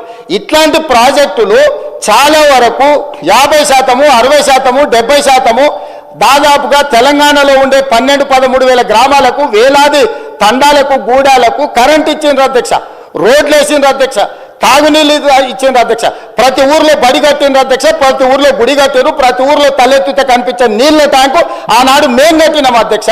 ఏ గ్రామానికైనా రోడ్డు అయినా, గుడైనా, బడైనా, తాగడానికి నీళ్ళైనా, నీళ్ళ ట్యాంక్ అయినా, ఏ కరెంట్ అయినా, ఏదైనా ఆ 60 ఏళ్లలో మేము ఇచ్చి, మేము మీకు అప్పచెప్పిన రాష్ట్రము 72,000 కోట్ల రూపాయలు అప్పైతే ఏమీ ఇవ్వకుండా మీరు చేసింది ఏందో 10 ఏళ్లలో కూలేశ్వరం కట్టిరు. మేము 38,000తో మేము మొదలు పెడితే 1,50,000 కోట్లు చేసిరు. 1,50,000 కోట్లలో ఇప్పటికీ 1,02,000 కోట్లు కాంట్రాక్టర్లకు పేమెంట్ ఇచ్చారు. ఎన్ని ఎకరాలకు నీళ్ళు ఇచ్చిండ్రో తెలుసా అధ్యక్ష? కాళేశ్వరం శ్వేతపత్రం ప్రవేశపెట్టిన ఉత్తమ్ కుమార్ రెడ్డి గారు 50,000 ఎకరాలకు నీళ్లు ఇచ్చారు అధ్యక్ష. కాళేశ్వరం నుంచి 1,02,000 కోట్ల రూపాయలకు కాంట్రాక్టర్లకు బిల్లులు చెల్లించిన ఘనత వహించిన కూలేశ్వరం అందించిన నీళ్లు నికరంగా 50,000 ఎకరాలు. కరెంటు బిల్లు 11,000 కోట్లు, 10,000 కోట్లు అయింది. మరిగా విద్యుత్ శాఖ మంత్రి వచ్చినాక ఆ లెక్కలు తీస్తాడు. అంటే ఆ 50,000 ఎకరాల పండించిన పంట కరెంటు బిల్లు కూడా సరిపోదు అధ్యక్ష. రైతుకి ఇచ్చుడు ఇచ్చిపెట్టు, రైతుకు కనీస మద్దతు ధర కానీ రైతుకు బోనస్ ఇచ్చిపెట్టు. ఆ 50,000 ఎకరాలలో పండించిన పంట మొత్తం అమ్మి తీసుకొచ్చి కడితే కూడా వీళ్ళు లిఫ్టుల కోసం ఖర్చు పెట్టిన కరెంటు బిల్లుకు సరిపోదు అధ్యక్ష. ఇది వాళ్ళు సాధించిన ఘనత, గొప్పతనం. ఇంకా బుకాయించడము, దబాయించడము, ఎదురుదాడి చేయడము, స్పీకర్ స్థానం మీద దాడి చేయడము, ఏమి బెదిరింపు రాజకీయాలు ఎంతకాలం నడుస్తాయి అధ్యక్ష? ఇట్లనే బెదిరిస్తే నిజాం ఏమైంది అధ్యక్ష? కాసిం రిజ్వీ ఏమైంది అధ్యక్ష? గిట్లనే చేస్తే ఎక్కడికి పోయారు బ్రిటిషర్స్? ఎక్కడికి పోయారు అధ్యక్ష గిట్లనే చేస్తే? ఏంటి అధ్యక్ష ఇది అధ్యక్ష? అందుకే నేనేమంటున్నా, మిత్రుడు ఇంకో మాట చెప్పిండు, మీరు వచ్చిన 11 నెలల్లో 1,27,000 కోట్ల రూపాయలు అప్పు చేసిండని చెప్పిండు మిత్రుడు. సంతోషం. లెక్క నుంచి అన్నది ఏని ఆయన సోర్స్, ఆయన ఇష్టం. ఆయన సోర్స్ ఏందని నేను అడుగుతలేను. నేను ఆయన సోర్స్ ఏందని అడుగుతలేను. నేను వారికి అప్పచెప్పినప్పుడు ఒక్క నిమిషం ఓపిక పట్టురు. నిన్న రోజుల కొద్ది మీరు మాట్లాడిన ఒక్క మాట కూడా నేను మాట్లాడలే. నేను ఇయ్యలే.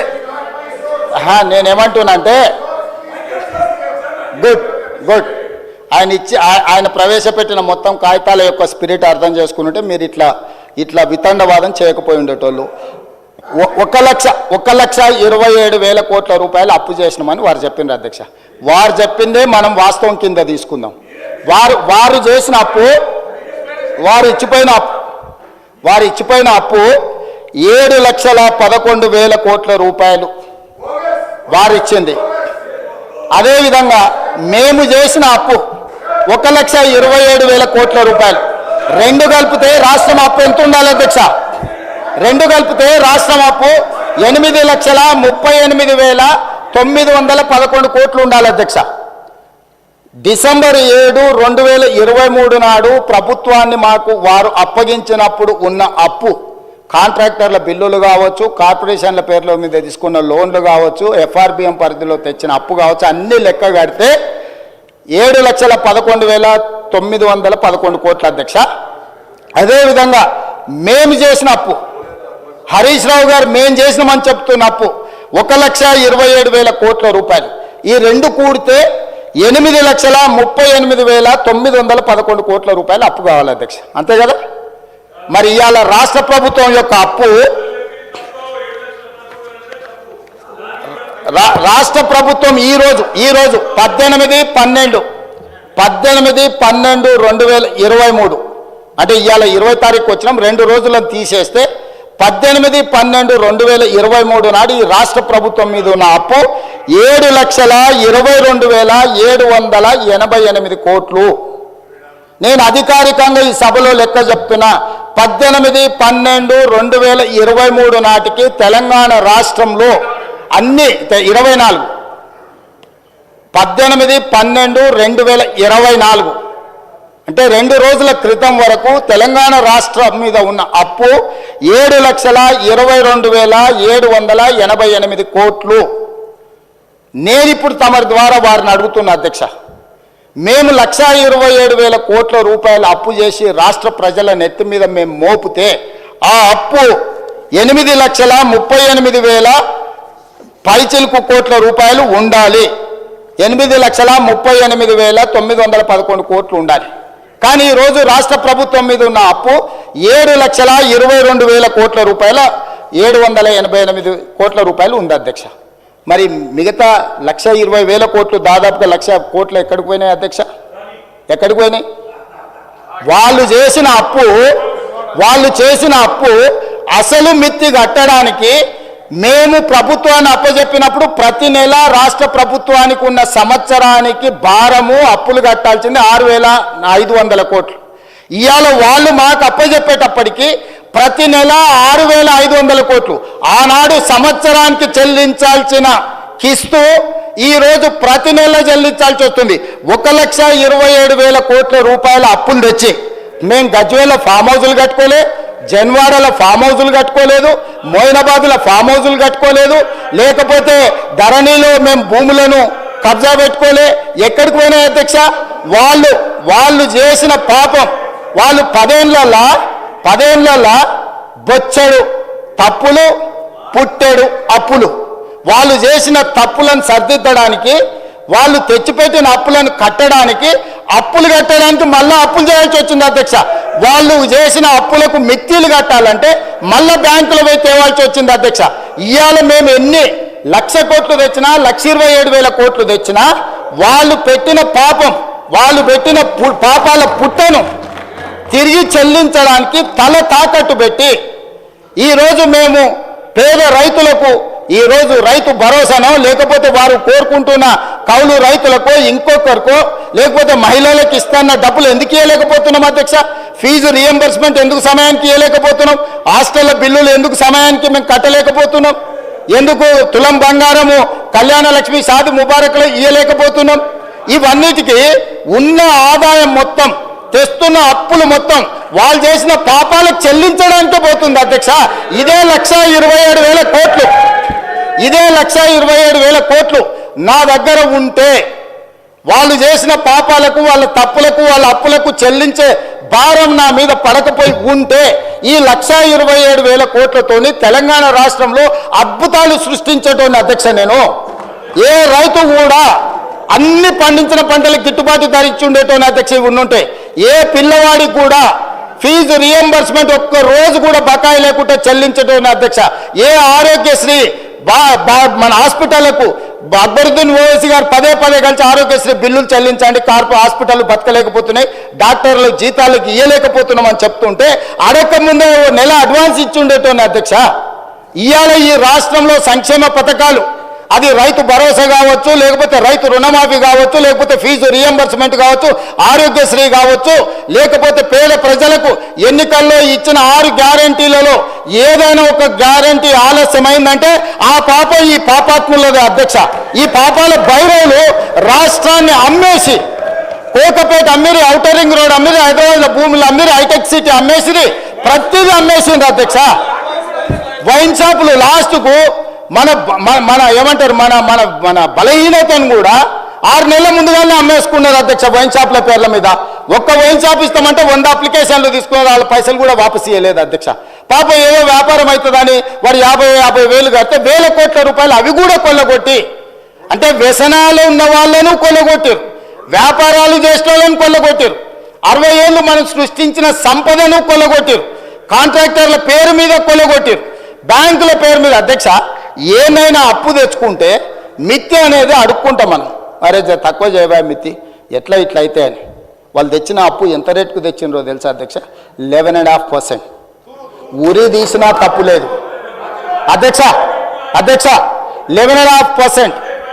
ఎక్కడైతే జైకా, వరల్డ్ బ్యాంక్, ప్రపంచంలో గొప్ప బ్యాంకులు కొన్ని ప్రాజెక్టులకు 2% నుంచి 4% మిత్తితో అప్పులు ఇచ్చేది ఉంటే 11.5%తో అప్పులు తేవడం వల్ల ఈరోజు వేలాది కోట్ల రూపాయలు మిత్తికే కట్టాల్సి వస్తుంది అధ్యక్ష. ఇంత ఆర్థిక నేరం ఇతర దేశాలలో పాల్పడి ఉంటే ఊరి తీసి ఉండేటోళ్ళు అధ్యక్ష. దుబాయ్ లాంటి దేశాలలో బజార్లో నించోబెట్టి రాళ్లతో కొట్టి చంపేటోళ్ళు అధ్యక్ష. ఇంత బాధ్యత లేకుండా 11.5%తో అప్పులు తెచ్చే వాళ్ళు ఈ దేశంలోనే ఎవరు లేరు అధ్యక్ష. నేను ఎందుకు ఢిల్లీకి పోయిన అధ్యక్ష 20 సార్లు 23 సార్లు 50 సార్లు ఆర్థిక శాఖలో ఉండే నిపుణులను కాళ్ళు పట్టుకోవాల్సిన పరిస్థితి వచ్చింది అధ్యక్ష. కనీసం నా డెట్ రీస్ట్రక్చర్ చేయి, రేట్ ఆఫ్ ఇంట్రెస్ట్ 11.5% నుంచి కనీసం 7%కో 8%కో తగ్గించు అని 4-5% మిత్తి తగ్గించుకుంటే నాకు నెలకు 1000 కోట్ల రూపాయలు మిగులుతాయి. ఆ 1000 కోట్ల రూపాయలు ఏదైతే young India integrated residential schools, SC ST BC మైనారిటీలకు ఏవైతే రెసిడెన్షియల్ స్కూల్స్ ఇచ్చామని గొప్ప చెప్తున్నా, ఒక్క స్కూల్ బిల్డింగ్ అనే కట్టిరా అధ్యక్ష.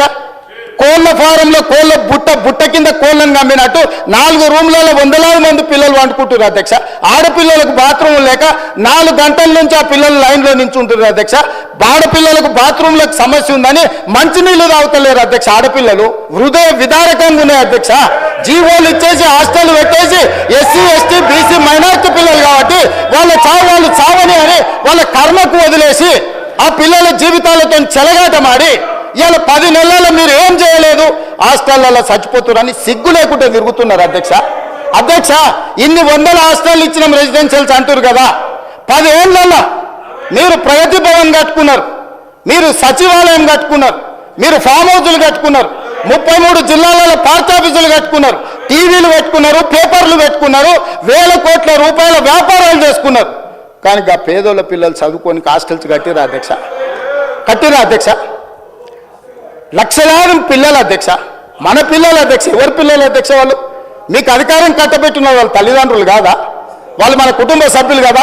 మీ మీద ఎంత నమ్మకంతో ఎంత విశ్వాసంతో మీకు 2 సార్లు అధికారం అప్పచెప్తే మీ నిర్వాహకం, మీ విలాసవంతమైన జీవితం, మీ సెంటిమెంట్లు, మీకు కావాల్సిన గూడు పుటానీలు తప్ప ఆ పిల్లలకు ఒక గూడు కట్టినరు అధ్యక్ష. 10 ఏళ్లలో ఎన్ని హాస్టల్స్ కట్టినరు? 10 ఏళ్లలో ఎప్పుడైనా వాళ్ళ మెస్ ఛార్జెస్ నువ్వు టైంకి ఇచ్చినవా? 10 ఏళ్లలో ఎప్పుడైనా ఆడపిల్లలకు కాస్మెటిక్ ఛార్జెస్ ఇచ్చినవా? ఆడపిల్లలు తల్లిదండ్రులు సొంత బిడ్డను, పేగు తెంచుకొని పుట్టిన బిడ్డను హాస్టల్లో పెడతారా అధ్యక్ష? ఎంత పేదరికం ఉంటే, ఎంత తప్పని పరిస్థితి ఉంటే ఒక తల్లి, వీళ్ళు శ్రీమంతులు, వాళ్ళ పిల్లల పట్ల వాళ్ళకి ప్రేమ ఉండొచ్చు, కానీ శ్రీమంతులకు వాళ్ళ పిల్లల మీద ఉన్న ప్రేమ పేదోళ్ళకు లేదా అధ్యక్ష? మా దళితులకు, గిరిజనులకు, ఆదివాసులకు వాళ్ళ పిల్లల మీద ప్రేమ లేదా? ఆ ప్రేమ ఉన్నా ఆ ప్రేమను చంపుకొని కప్పి పుచ్చుకొని ఆ ఆడబిడ్డల్ని ప్రభుత్వ పాఠశాలలో చదివించడానికి పంపిస్తే బాత్రూంలో కట్టేనందుకు 10 ఏళ్లలో సిగ్గుతో తల వంచుకొని ముక్కు నేలకు రాసి క్షమాపణ చెప్పాలి దళిత గిరిజన ఆదివాసీ సమాజానికి అధ్యక్ష. ఇవాళ ముఖం చెల్లక వారు రావట్లేదు. వారు వస్తారేమో కడుగుదామని సంవత్సరం నుంచి ఎదురు చూసిన అధ్యక్ష. ఇవాళ సందర్భం వచ్చింది కాబట్టి ఈ అంశాలన్నిటినీ నేను ప్రస్తావిస్తున్నా అధ్యక్ష. నాకు బాధ, దుఃఖం, ఆవేదన ఉంది కాబట్టి 40% నెట్ ఛార్జెస్ పెంచిన, 200% కాస్మెటిక్ ఛార్జెస్ పెంచిన, నా ఆర్థిక మంత్రిని పిలిచి స్ట్రిక్ట్ ఇన్స్ట్రక్షన్స్ ఇచ్చిన, నా ఫైనాన్స్ సెక్రటరీకి చెప్పిన, నువ్వు గ్రీన్ ఛానల్ వాళ్ళకి పేమెంట్ లేకపోతే నిన్ను సస్పెండ్ చేస్తానని అధికారిక వార్నింగ్ ఇచ్చిన అధ్యక్ష. ఇది నా నిబద్ధత. నీలాక కాంట్రాక్టర్ల కోసం, కమిషన్ల కోసం ఔటర్ రింగ్ రోడ్ అమ్ముడు, లేకపోతే కోకాపేట్ల భూములు అమ్మి కాంట్రాక్టర్లకు ఇచ్చి కమిషన్లు కొట్టలే అధ్యక్ష. ఇవాళ నా నిబద్ధతలు నువ్వా క్వశ్చన్ చేసేది? మీ స్థాయి ఎంత, మీరెంత నా గురించి మాట్లాడడానికే? ఇవాళ పరిపాలన మీద నాకా మీరు చదువు చెప్పేది?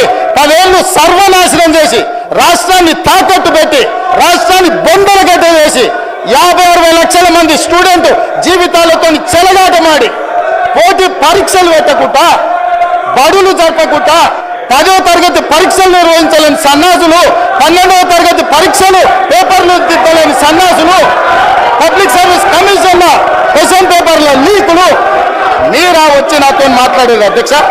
అందుకే అధ్యక్ష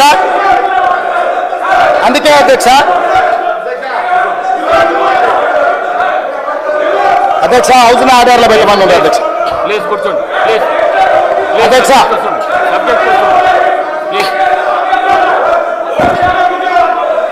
అధ్యక్ష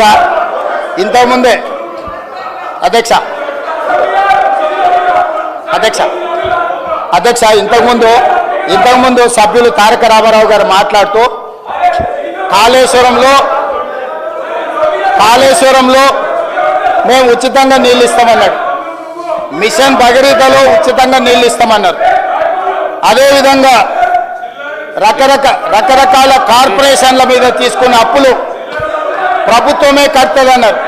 కానీ గత ఆర్థిక మంత్రి బడ్జెట్లో కానీ రిజర్వ్ బ్యాంకు ఇచ్చిన రిపోర్ట్లు, ఎందుకు రిజర్వ్ బ్యాంకు లెక్కలు చూపించిందంటే, Kaleshwaram irrigation project corporation limited పేరు మీద 64,651 కోట్లు అప్పు చేస్తే ప్రభుత్వం యొక్క లయబిలిటీ 16,162 కోట్ల రూపాయలు అని చెప్పారు. ఓన్లీ 25% గవర్నమెంట్ లయబిలిటీ అని చెప్పి 22-23 ఆర్థిక సంవత్సరంలో తప్పుడు నివేదిక ఇచ్చారు అధ్యక్ష. అదేవిధంగా Telangana drinking water supply corporation లిమిటెడ్లో 22,427 కోట్లు అప్పు చేస్తే 11,213 కోట్లు అని చూపించారు అధ్యక్ష. అదేవిధంగా షీప్ డెవలప్మెంట్ కార్పొరేషన్ కింద 1,314 కోట్లు అప్పు చేస్తే 65 కోట్లు మాత్రమే మా బాధ్యత అని, ఇట్లా మొత్తం 19 కార్పొరేషన్ల అధ్యక్ష. Telangana state water resources infrastructure development corporation limited, discoms, Telangana housing corporation limited, TG road development corporation limited, HMW SSB corporation, TG road transport corporation, sheep development corporation, Telangana urban finance and infrastructure development corporation limited, TS power corporation limited, TG fishermen cooperative societies federations limited, Telangana industrial infrastructure corporation, ITE&C fibre grid corporation, police housing corporation, horticulture development corporation, Hyderabad metro rail limited, Telangana dairy development cooperative federation limited, greater Hyderabad municipal corporation limited. వీటన్నిటి మీద వీళ్ళు చేసిన 19, ఇంకా నేను civil supplies corporation కొన్ని కార్పొరేషన్లు తీసుకోవాలి, only 19 కార్పొరేషన్లు నేను తీసుకున్నా అధ్యక్ష. ఈ 19 కార్పొరేషన్లలో వీళ్ళ సమయంలో వీళ్ళు చేసిన అప్పు 1,29,283 కోట్ల 60 లక్షల అధ్యక్ష. వీళ్ళు ఏం చెప్పారు? ఇవన్నీ వాళ్ళే కట్టుకుంటారు, మాకేం బాధ్యత లేదు, ఇందులో ఒక దాంట్లో 5%, ఇంకో దాంట్లో 25%, ఇంకొక దాంట్లో 50% మాత్రమే ప్రభుత్వం బాధ్యత. ఆ లెక్క ప్రకారము 38,867 కోట్ల రూపాయలని మాజీ ఆర్థిక మంత్రి గారు బడ్జెట్లో చూపించారు. ఈ బడ్జెట్లో ఉన్న కాపీలు తీసుకెళ్లి reserve bank as it is where it is report ఇచ్చింది. వేరాస్ 1,29,243 crores ఉన్న కార్పొరేషన్ల అప్పును వీళ్ళు తగ్గించి చూపించి 38,867 crores చూపించడంతో దాదాపుగా 80,000 కోట్ల రూపాయలు లెక్కలు అందులో తగ్గినాయి అధ్యక్ష. ఇప్పుడు నేను సూటిగా అడిగేది, ఇంతకుముందే సభ్యులు తారక రామారావు గారు మాట్లాడుతూ ఒక మాట అన్నారు, కాళేశ్వరం కార్పొరేషన్ కింద రైతులకు ఫ్రీగా నీళ్ళు ఇస్తామని, వాటర్ గ్రిడ్లో 100% ఫ్రీగా నీళ్ళు ఇస్తామని. వారు అట్లా చెప్పిండ్రా? హరీష్ రావు గారు ఏం చెప్పిండ్రు? ఇందులో 75% వసూలు చేస్తామని రాసిండు అధ్యక్ష. 25% ప్రభుత్వం బాధ్యత, 75% ఆ 25% దీని నుంచి. అదేవిధంగా డ్రింకింగ్ వాటర్లో 50% వసూలు చేస్తామని రాసిండ్రు అధ్యక్ష. అదేవిధంగా అదేవిధంగా షీప్ డెవలప్మెంట్ కార్పొరేషన్లో 95% వసూలు చేస్తామని అడిగింది అధ్యక్ష. మా బీర్ లైలే ఈయన ఉన్నాడు. మా గొర్రె కాపరులకు ఏదైతే ఈ పథకం ఇచ్చిండ్రో, గొర్రెల బర్రెల పథకంలో 100% ఫ్రీగా అని వాళ్ళు చెప్పారు. వాళ్ళు కొంత ఫీజు కట్టుకుంటే మిగతాది వీళ్ళు ఇచ్చేది ఏదైతే ఫండ్ ఉందో, ఇక్కడ 95% గొర్రె కాపరుల నుంచి వసూలు చేస్తామని ఇక్కడ రాసిండ్రు అధ్యక్ష. అదేవిధంగా అధ్యక్ష, తెలంగాణ అర్బన్ ఫైనాన్స్ ఇన్ఫ్రాస్ట్రక్చర్ అంటే ఇక్కడ చేసే దాంట్లో 5% మాత్రమే వసూలు చేస్తాం, 5% మాత్రమే స్టేట్ గవర్నమెంట్ కడతాం, మిగతా మొత్తం మేము వాళ్ళు ఎవరైతే ఉపయోగించుకుంటారో వాళ్ళ దగ్గర. అంటే ఈరోజు ప్రభుత్వానికి ఇంకా ఎక్కువ అప్పులు చేసుకోవడానికి దొంగ లెక్కలు రాసి ప్రభుత్వానికి ఇంకా అప్పులు చేసుకోవడానికి వెసులుబాటు ఉందని ఇంకొక 1,00,000 కోట్లు మళ్ళా అప్పులు తెచ్చి అత్యధిక వడ్డీతో తెచ్చి వాటిని కూడా కొల్లగొడదామని కుట్రతోని దొంగ లెక్కలు చూపించి, పాపం చంద్రశేఖరరావు గారు కూడా ఈయన కంటే ముందు ఆర్థిక మంత్రి ఉన్నాడు, పాపం ఆయన ఉన్నట్టు చూపించిండు. ఆయన దొంగ లెక్కలు చూపించాలి. యువతలు ఏం లెక్క ఉందో ఈ పట్టికలు ఉన్నదే చూపించండి. ఆయన అంతకంటే ముందు పోయిన ఆయన ఆ వెనకాల ఉన్న ఆయనకు చాలా మంచి మిత్రుడు కేసులు ఇచ్చి బయటికి తోలిండు కదా, ఆయన పేరు ఈటెల రాజేందర్ కూడా ఈ దొంగ లెక్కలు చూపించలేదు అధ్యక్ష. పాపం ఆయన కూడా ప్లెయిన్గా ఉన్నట్టు చూపించండు. ఈటెల రాజేందర్ 5 ఏళ్ళు, చంద్రశేఖరరావు గారు 1 సంవత్సరం, 6 సంవత్సరాలు నేను చెప్పిన 1,29,000 కోట్ల ప్రకారం రాష్ట్ర ప్రభుత్వం అప్పులు తెచ్చిందని రిజర్వ్ బ్యాంకుకు బడ్జెట్లో పెడితే, ఘనత వహించిన ఈ పెద్ద మనిషి వచ్చి దీన్ని తగ్గించి 38,000 కోట్లకు చూపించి ఈయన వ్యవహారం ఎట్లుందంటే క్వశ్చన్ పేపర్ ఈయనే తయారు చేసిండు, పరీక్షలు ఈయననే రాసిండు, పరీక్షల పేపర్లు ఈయననే దిద్దిండు. 100 మార్కులకు 110 మార్కులు వచ్చినాయి, నన్ను సన్మానించండి అని ఊర్లో మెడల్ వేసుకొని తిరుగుతాడు. ఊరంతా కలిసి నన్ను సన్మానించాలి, 100కి 110 మార్కులు వచ్చినాయి నాకు అని. అయ్యా నువ్వే రాస్తేవి, నువ్వే ఇస్తేవి, నువ్వే బడ్జెట్లో పెడితే గదే రిజర్వ్ బ్యాంకు తీసుకుని రిజర్వ్ బ్యాంకు గదే ప్రింట్ చేసి దాని కింద మళ్ళీ ఇట్లా వితండవాదం చేస్తారని సుక్క పెట్టి కింద పెట్టారు. నా సోర్సు తెలంగాణ స్టేట్ బడ్జెటే సోర్సు అని చెప్పి నువ్వు ఇచ్చిన సోర్సు, నువ్వు ఇచ్చిన దొంగ లెక్కలు, నువ్వు ఇచ్చిన తప్పుడు లెక్కలు రిజర్వ్ బ్యాంకు తీసుకొని లెక్కలు రాస్తే మళ్ళీ అది తీసుకొచ్చి సభలో పెట్టే సూచన రిజర్వ్ బ్యాంకు నాకు సర్టిఫికెట్ ఇచ్చింది, నాకు మెడల్ ఇచ్చింది, నన్ను మీరు సన్మానిస్తారా లేదా? ఇప్పుడు ఈ సభలో నాకు నిలువెత్తు సన్మానం చేసి అదేదో నిలువు మన సమ్మక్క సార్ లెక్క లేదు చేస్తారు కదక్క. ఆయనకు నిలువెత్తు బంగారంతో సన్మానం చేయమని వచ్చి ఆడ నిలబడ్డాడు అధ్యక్ష. హైట్ కూడా తక్కువ లేడు, వెళ్ళి అట్లా చేద్దామన్నా. అంటే నేను అడిగేది ఏంటి అధ్యక్ష అంటే, మీరు ఇచ్చిన తప్పుడు లెక్కలు మీరు ఎంతకాలము తప్పుదోవ పట్టిస్తారు, ఇంకెంతకాలం ప్రజల్ని మోసం చేస్తారు, అబద్ధాల లెక్కలతో ఎంతకాలం ఈ ప్రజల్ని మభ్యపెడతారు? నిజాలు ఇప్పటికైనా గ్రహించండి. నా రిక్వెస్ట్ ఒక్కటే, ఏం మించిపోలే, 10 ఏళ్ళు మీరు ప్రభుత్వాన్ని నడిపిండ్రు, ప్రజలు మాకు అవకాశం ఇచ్చారు, మమ్మల్ని ఊపిరి తీసుకొని అప్పులేడునే తప్పులేడునే మమ్మల్ని చూడనియండి, సర్దుకొనియండి మమ్మల్ని అసలు కూడ తీసుకోకముందే, చేతులు కాళ్ళు దగ్గరికి తీసుకోకముందే ఎట్లనే చేసి రెక్కలు ఇరిసేయాలి, వీళ్ళని ఎట్లనే చేసి వీళ్ళని బద్నాం చేయాలి, వీళ్ళని ఎట్లా చేసి పని చేయనియొద్దు. అధ్యక్ష వాళ్ళు ప్రభుత్వాన్ని 10 ఏళ్ళు నడిపారు అధ్యక్ష. నేను సూటిగా అడగదలుచుకున్నా, నేను అంటే ఆవేదనతో అడుగుతున్నాను, నేను కోపంతో, వాళ్ళ మీద కోపం అనే పదానికి వాళ్ళకి అర్హత లేదు, నేను కోపపడేటంత. అధ్యక్ష కొడంగల్ మీ అమ్మమ్మ గారు రావునా అధ్యక్ష? మీ అమ్మమ్మ ఊరు కొడంగలే కదా, ఆ ప్రాంతం ఎంత వెనుకబడ్డది అధ్యక్ష మీకు తెలియదా? మీరు చూసింది కదా, కళ్ళతో చూసుకుంటూ పెరిగింది కదా. దేవుడు నాకు ఒక అవకాశం ఇచ్చి నా ప్రాంతం కాకపోయినా, నేను పుట్టకపోయినా, నేను అక్కడ పెరగకపోయినా 2009లో 14 రోజుల్లో నన్ను ఆశీర్వదించి 7,000 ఓట్లతో నన్ను ఎమ్మెల్యే గెలిపించారు అధ్యక్ష. 5 సంవత్సరాల తర్వాత అదే ప్రజలు మళ్ళీ నన్ను 14,000 ఓట్లతో గెలిపించారు అధ్యక్ష. అక్కడి ప్రజలకు నా జీవితాంతం ఏమి చేసినా కూడా, నేను వాళ్ళకి ఎంత సేవ చేసినా కూడా తక్కువనే అవుతుంది. అట్లాంటిది ఈరోజు అక్కడి నుంచి నేను ఎమ్మెల్యే గెలిచి ముఖ్యమంత్రి అయిన, స్వతంత్రం వచ్చినప్పటి నుంచి ఆ కొడంగల్ శాసనసభ నియోజకవర్గాన్ని ఒక్కసారి అచ్యుతారెడ్డి గారు మనం పుట్టినప్పుడు 65, 66 టైంలో కొద్ది పీరియడ్కి ఏదో మంత్రి చేసిండు. స్వతంత్రం వచ్చినప్పటి నుంచి ఈ రోజు వరకు అక్కడ మంత్రి పదవి కానీ ఇంకో పదవి కానీ ఏది రాలే. ఒక పరిస్థితి ఎట్లుందంటే మనం కర్ణాటక తెలంగాణ అని తెలియని పరిస్థితి ఉంది. సగం ప్రజలు కన్నడ మాట్లాడుకుంటారు, సగం తెలుగు మాట్లాడుకుంటారు. ఎందుకంటే అది అంతకుముందు భాషా ప్రయుక్త రాష్ట్రాల విభజన కాకముందు ఇది అటువైపు ఉండే కాబట్టి సగం ప్రజలు కర్ణాటక తెలంగాణ అనుకునే పరిస్థితి. ఇప్పుడు లేక ఆ ప్రజల అదృష్టమో నాకు దేవుడిచ్చిన అవకాశమో ఇవాళ నేను అక్కడ ఎమ్మెల్యేనైనా ముఖ్యమంత్రినైనా అధ్యక్ష. నేను అక్కడ వేలాది మంది నిరుద్యోగ యువతులు ఉన్నారు, ఎక్కువ చదువుకున్న వాళ్ళు లేరు. కొన్ని పరిశ్రమలు తెచ్చి ఆ పరిశ్రమల ద్వారా వాళ్ళకు ఉద్యోగ ఉపాధి అవకాశాలు కల్పించాలని ప్రయత్నం చేసిన. 10 ఏళ్ళు ప్రభుత్వాన్ని నడిపిన వాళ్ళు ఫార్మాసిటా ఇండస్ట్రియల్ పార్కా పక్కకొద్దాం, ఎయిర్పోర్ట్కు కూతవేటు దూరంలో అత్యంత విలువైన భూములు 5 కోట్లు 10 కోట్లకు ఎకరం ఉండే భూములు 15,000 ఎకరాలు వీళ్ళు సేకరించి ఫార్మా పెడతామని ఫార్మా సిటీ పెడతామన్న వీళ్ళు కాదు అధ్యక్ష. హైదరాబాదు నగరం పక్కన ఎయిర్పోర్ట్కి కూతవేటు దూరంలో అత్యంత విలువైన భూములలో వీళ్ళు ఫార్మా కంపెనీలకు కోట్ల రూపాయల భూములను లావాదేవీలు చేసుకొని అగ్గొక్క ఇచ్చి ఇక్కడ వీళ్ళు ఫార్మా పెట్టొచ్చంట. నేను చాలా భూమి విలువ తక్కువ ఉండి నిరుద్యోగ సమస్య శాశ్వతంగా ఉండి వాళ్ళ జీవితాలలో ఇంకా మంచి రోజులు రానే రావా, దేవుడు అనేవాడు ఉన్నాడా లేడా అని దేవుడినే నిందించుకునే అట్లాంటి పరిస్థితుల్లో తాగునీరు లేదు, సాగునీరు లేదు, పరిశ్రమలు లేవు, విద్యా అవకాశాలు లేవు, ఏవి లేవు నా ప్రాంతానికి.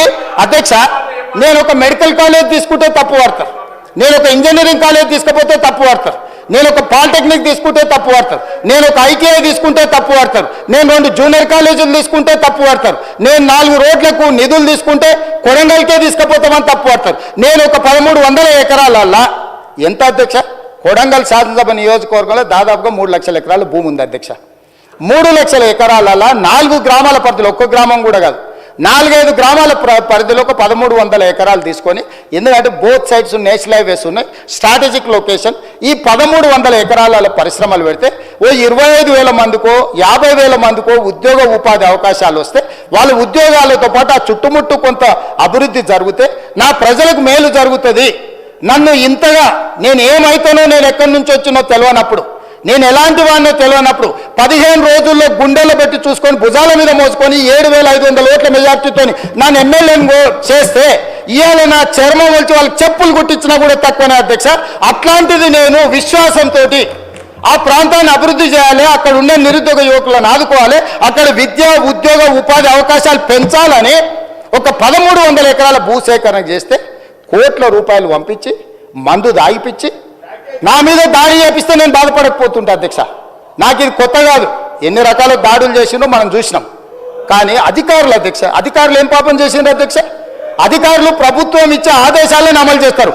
10 ఏళ్ళు నడిపినోడు ఎవడన్నా తన ప్రభుత్వంలో తనకు 10 ఏళ్ళు తను ఇంత ఎదగడానికి ప్రభుత్వానికి పేరు రావడానికి పనిచేసిన రెవెన్యూ అధికారులను, మున్సిపల్ అధికారులను, ఐటీ అండ్ ఇండస్ట్రీస్ ఆమాత్ముడే ఎలగబెట్టిండు.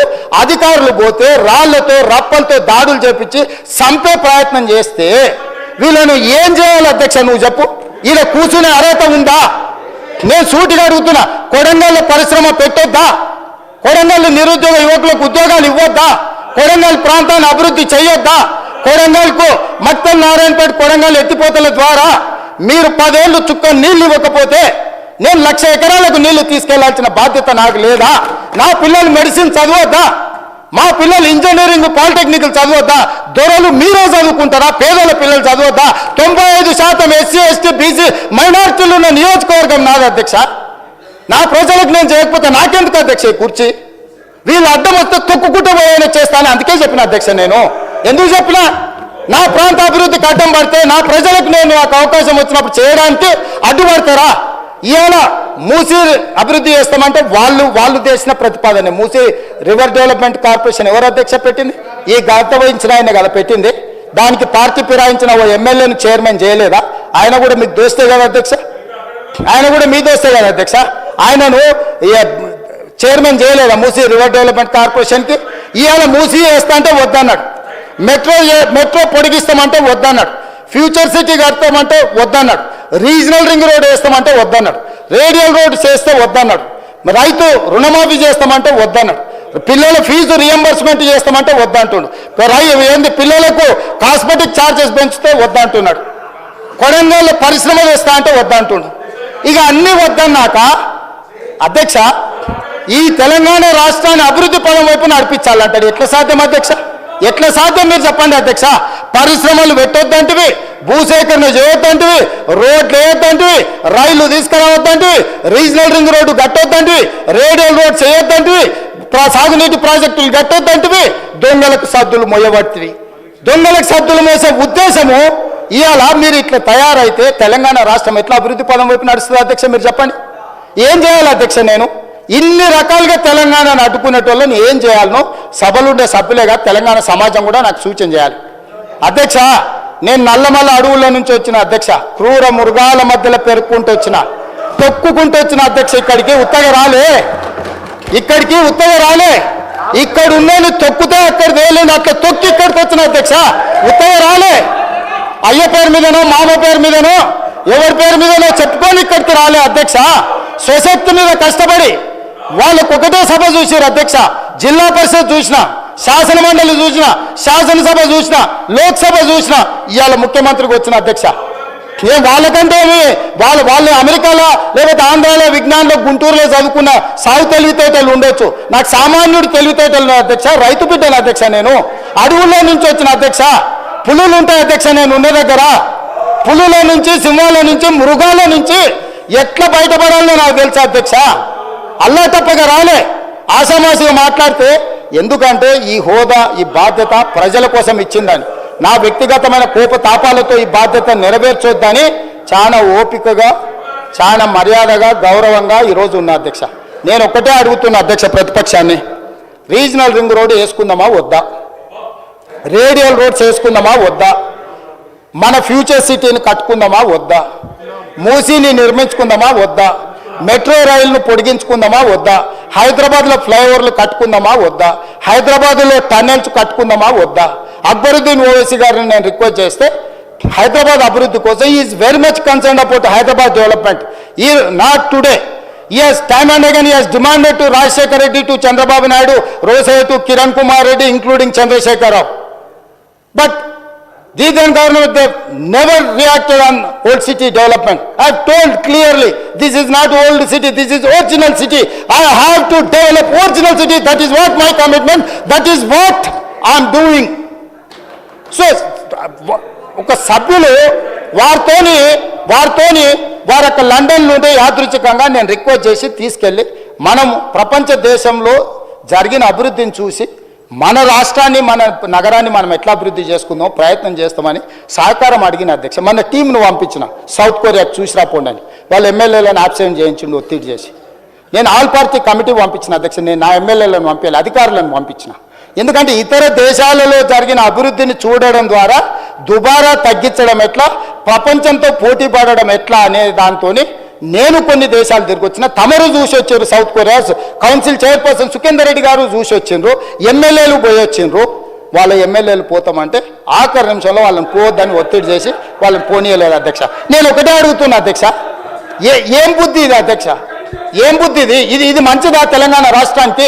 ఇందుకోసమైనా తెలంగాణ రాష్ట్రం సాధించుకున్నది, ఇందుకోసమైనా 1200 మంది విద్యార్థులు ప్రాణాలు త్యాగం చేసి అమరులై తెలంగాణ రాష్ట్రం సాధించుకుంటే, ఆ సాధించుకున్న తెలంగాణను అభివృద్ధి చేసుకునే సోయి మనకు లేకపోతే, సోయున్నోడు చేస్తుంటే కాళ్ళలో కట్టబెట్టి అడ్డం పడి ఇట్లా చేస్తే ఈ దుర్మార్గులను తెలంగాణ సమాజం క్షమిస్తుంది అధ్యక్ష? మీరు చెప్పండి.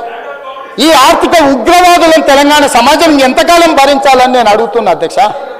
అందుకే అధ్యక్ష ఈరోజు రైతు భరోసా రైతుల కోసము,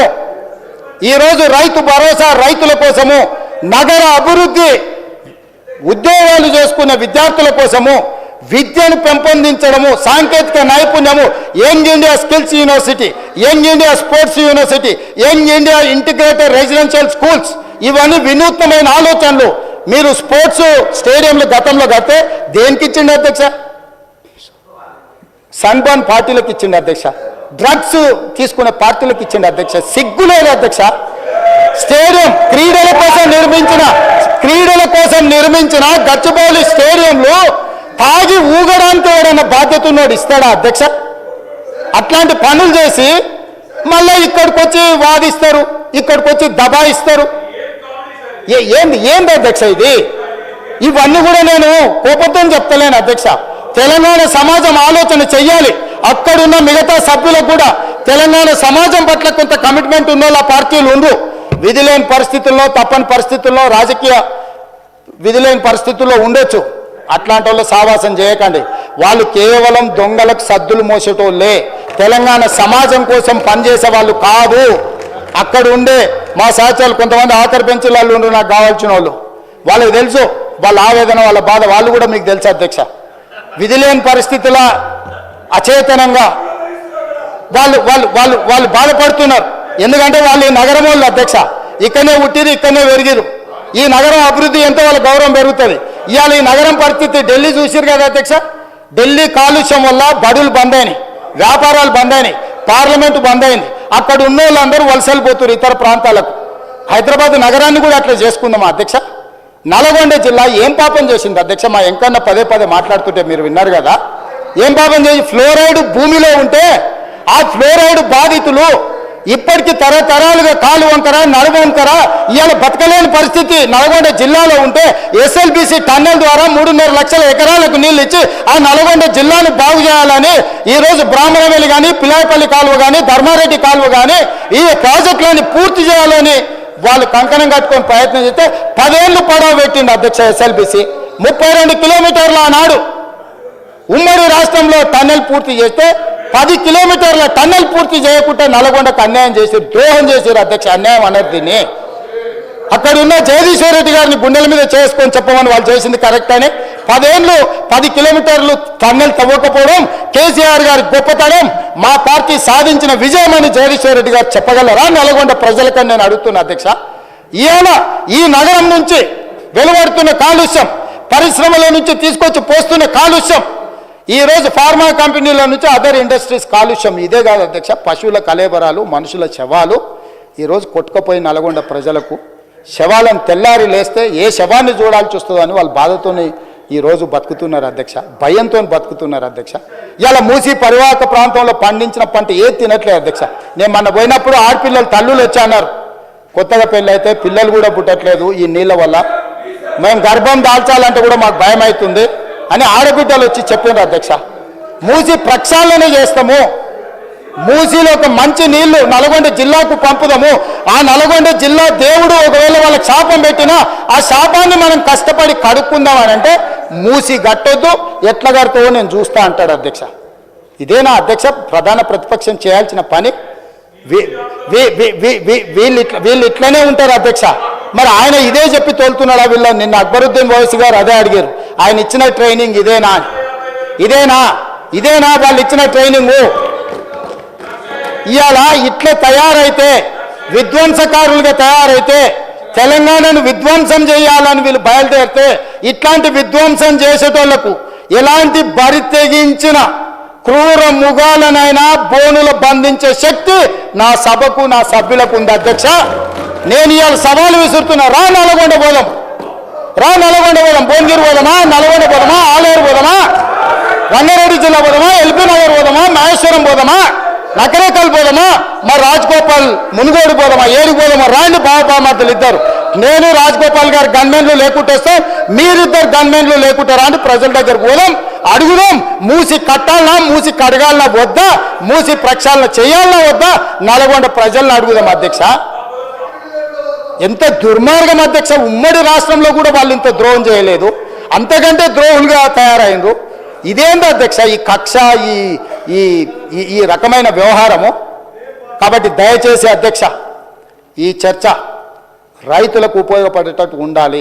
ఈరోజు ఈ సభలో రైతు భరోసా మీద స్వల్పకాలిక చర్చ మా మంత్రి తుమ్మల నాగేశ్వరరావు గారు ఏదైతే ప్రవేశపెట్టినరో దయచేసి పంతాలకు పట్టింపులకు పోకండి. మనం చిన్నగా ఉన్నప్పుడు బట్టలు వేసుకోకుంటుంటాం, కొంచెం పెద్దగా అయినాక నిక్కర్ వేసుకుంటాం, కొంచెం పెద్దగా అయితే ప్యాంట్ వేసుకుంటాం, బాగుపడితే సూట్ వేసుకుంటాం, అంతే కదా అధ్యక్ష? అట్లనే రైతుకు మన వెసులుబాటును బట్టి, మన ఆర్థిక స్థితిగతులను బట్టి వాళ్ళకి మేలు చేయడానికి ఎన్నో రకాల ఉపాయాలు, ప్రణాళికలు తీసుకొస్తాం. ఈరోజు సరే మీరు మొదలు పెట్టారా, మంచిది, దాన్ని కొనసాగిద్దాం, ఇంకా మంచిగా చేద్దాం. దుబారా తగ్గిద్దాం. దుబారా తగ్గించడం ద్వారా ఇంకా కొంతమందికి ఎక్కువ మేలు జరుగుతుంది, ఇంకా పెంచివచ్చు. ఇట్లాంటివి ఏమైనా ఉంటే కన్స్ట్రక్టివ్ సజెషన్స్ ఇవ్వండి. 10 years మీరు ప్రభుత్వాన్ని నడిపారు, ఆ బాధ్యత మర్చిపోకండి. 10 సంవత్సరాలు ప్రభుత్వం నడిపిన వాళ్ళు ఎంత బాధ్యతాయుతంగా నడిపించాలి. మొదటి సంవత్సరం, ఇంకా సంవత్సరం, నిన్నగాక మొన్ననే సంవత్సరం పూర్తి చేసుకున్నాం. సంవత్సరం పూర్తి చేసుకోకముందే 10 ఏళ్ళు మీరు పరిపాలించి సంవత్సరం కాకంటే ముందే మనల్ని ఇట్లా ఇబ్బంది పెట్టి మిమ్మల్ని అగౌరవపరిచి సభ్యులతోని వాదోపవాదాలు, వాడిగా వేడిగా చర్చ వేరే అధ్యక్ష. సభాధ్యక్షుడు గౌరవాన్ని అన్న కాపాడాలి కదా. 10 ఏళ్ళు నేను అది చేసినా ఇది చేసినా అంటే 21 సంవత్సరాలు నాకు అనుభవం ఉంది అంటుండు. 21 సంవత్సరాల అనుభవం ఉన్నోడు స్పీకర్ గారి మీద దాడి చేస్తాడు అధ్యక్ష. ఇది పద్ధత? మీరే వీడియోలో నేను ముందు చూడలే, పోయినాకేదో టీవీలో చూపిస్తే చూసినా. ఇదా పద్ధతి అధ్యక్ష? ఇదేనా వాళ్ళు నేర్చుకున్న చదువు? ఎక్కడ నేర్చుకొచ్చిండ్రు అధ్యక్ష ఇట్లాంటి చదువు? కాబట్టి దయచేసి ఇప్పటికైనా మిగతా సభ్యులతో పాటు మీరు, ఎందుకంటే వాళ్ళు మాట్లాడే అవకాశం పోయింది, నాకు తెలిసి మీరు మళ్ళీ అవకాశం ఇస్తారని నేను అనుకోవడం లేదు. వాళ్లకు రాతపూర్వక ఏదన్నా ఉంటే రాతపూర్వకంగా మంత్రి గారికి పంపిస్తే తప్పకుండా తీసుకుంటాం.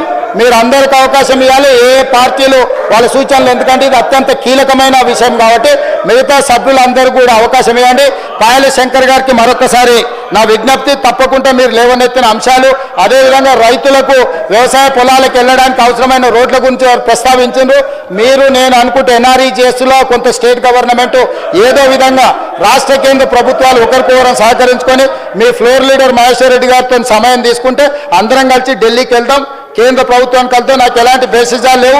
కేంద్ర రాష్ట్ర ప్రభుత్వాలు సత్సంబంధాలు ఉండాలి, మనకు కావాల్సిన నిధులు అడగాలి. అడగని అమ్మాయినా పెట్టదన్నారు. మన కేంద్ర ప్రభుత్వం దగ్గరికి వెళ్ళి అడగకపోతే ఇస్తారా? ఎందుకు ఇస్తారు? కాబట్టి ప్రధానమంత్రి నుంచి ఏ మంత్రి దగ్గరకైనా నాకు ఎలాంటి బేసిజాలు లేవు. తెలంగాణ రాష్ట్ర ప్రజల కోసం ఎక్కడికైనా నేను వస్తా, ఎవరినైనా నేను కలుస్తా. నేను ముఖ్యమంత్రి అనే అహంభావము, అహంకారము నాకు లేదు. నేను ముఖ్యమంత్రి అంటే బాధ్యత అనుకుంటున్నా. ఈ బాధ్యతను నేను ప్రజల కోసం వినియోగించాలనుకుంటున్నా. ప్రధానమంత్రి నుంచి ఏ మంత్రి దగ్గరికైనా తెలంగాణ రాష్ట్ర అభివృద్ధి కోసం ఉపయోగపడే ఏ పెట్టుబడిదారుడు వచ్చినా నేను కలుస్తాను. 24 గంటలు ఈ తెలంగాణ కోసం పనిచేస్తా. ఆ విధంగా ముందుకు తీసుకెళ్తే రైతు భరోసా మీద మాట్లాడిన సభ్యు లేదంటే వాళ్ళకి అవకాశం ఇచ్చి వాళ్ళని కూడా చెప్పనివ్వాల్సిందిగా కోరుకుంటూ సెలవు తీసుకుంటున్నా అధ్యక్ష. గౌరవ సభ్యులు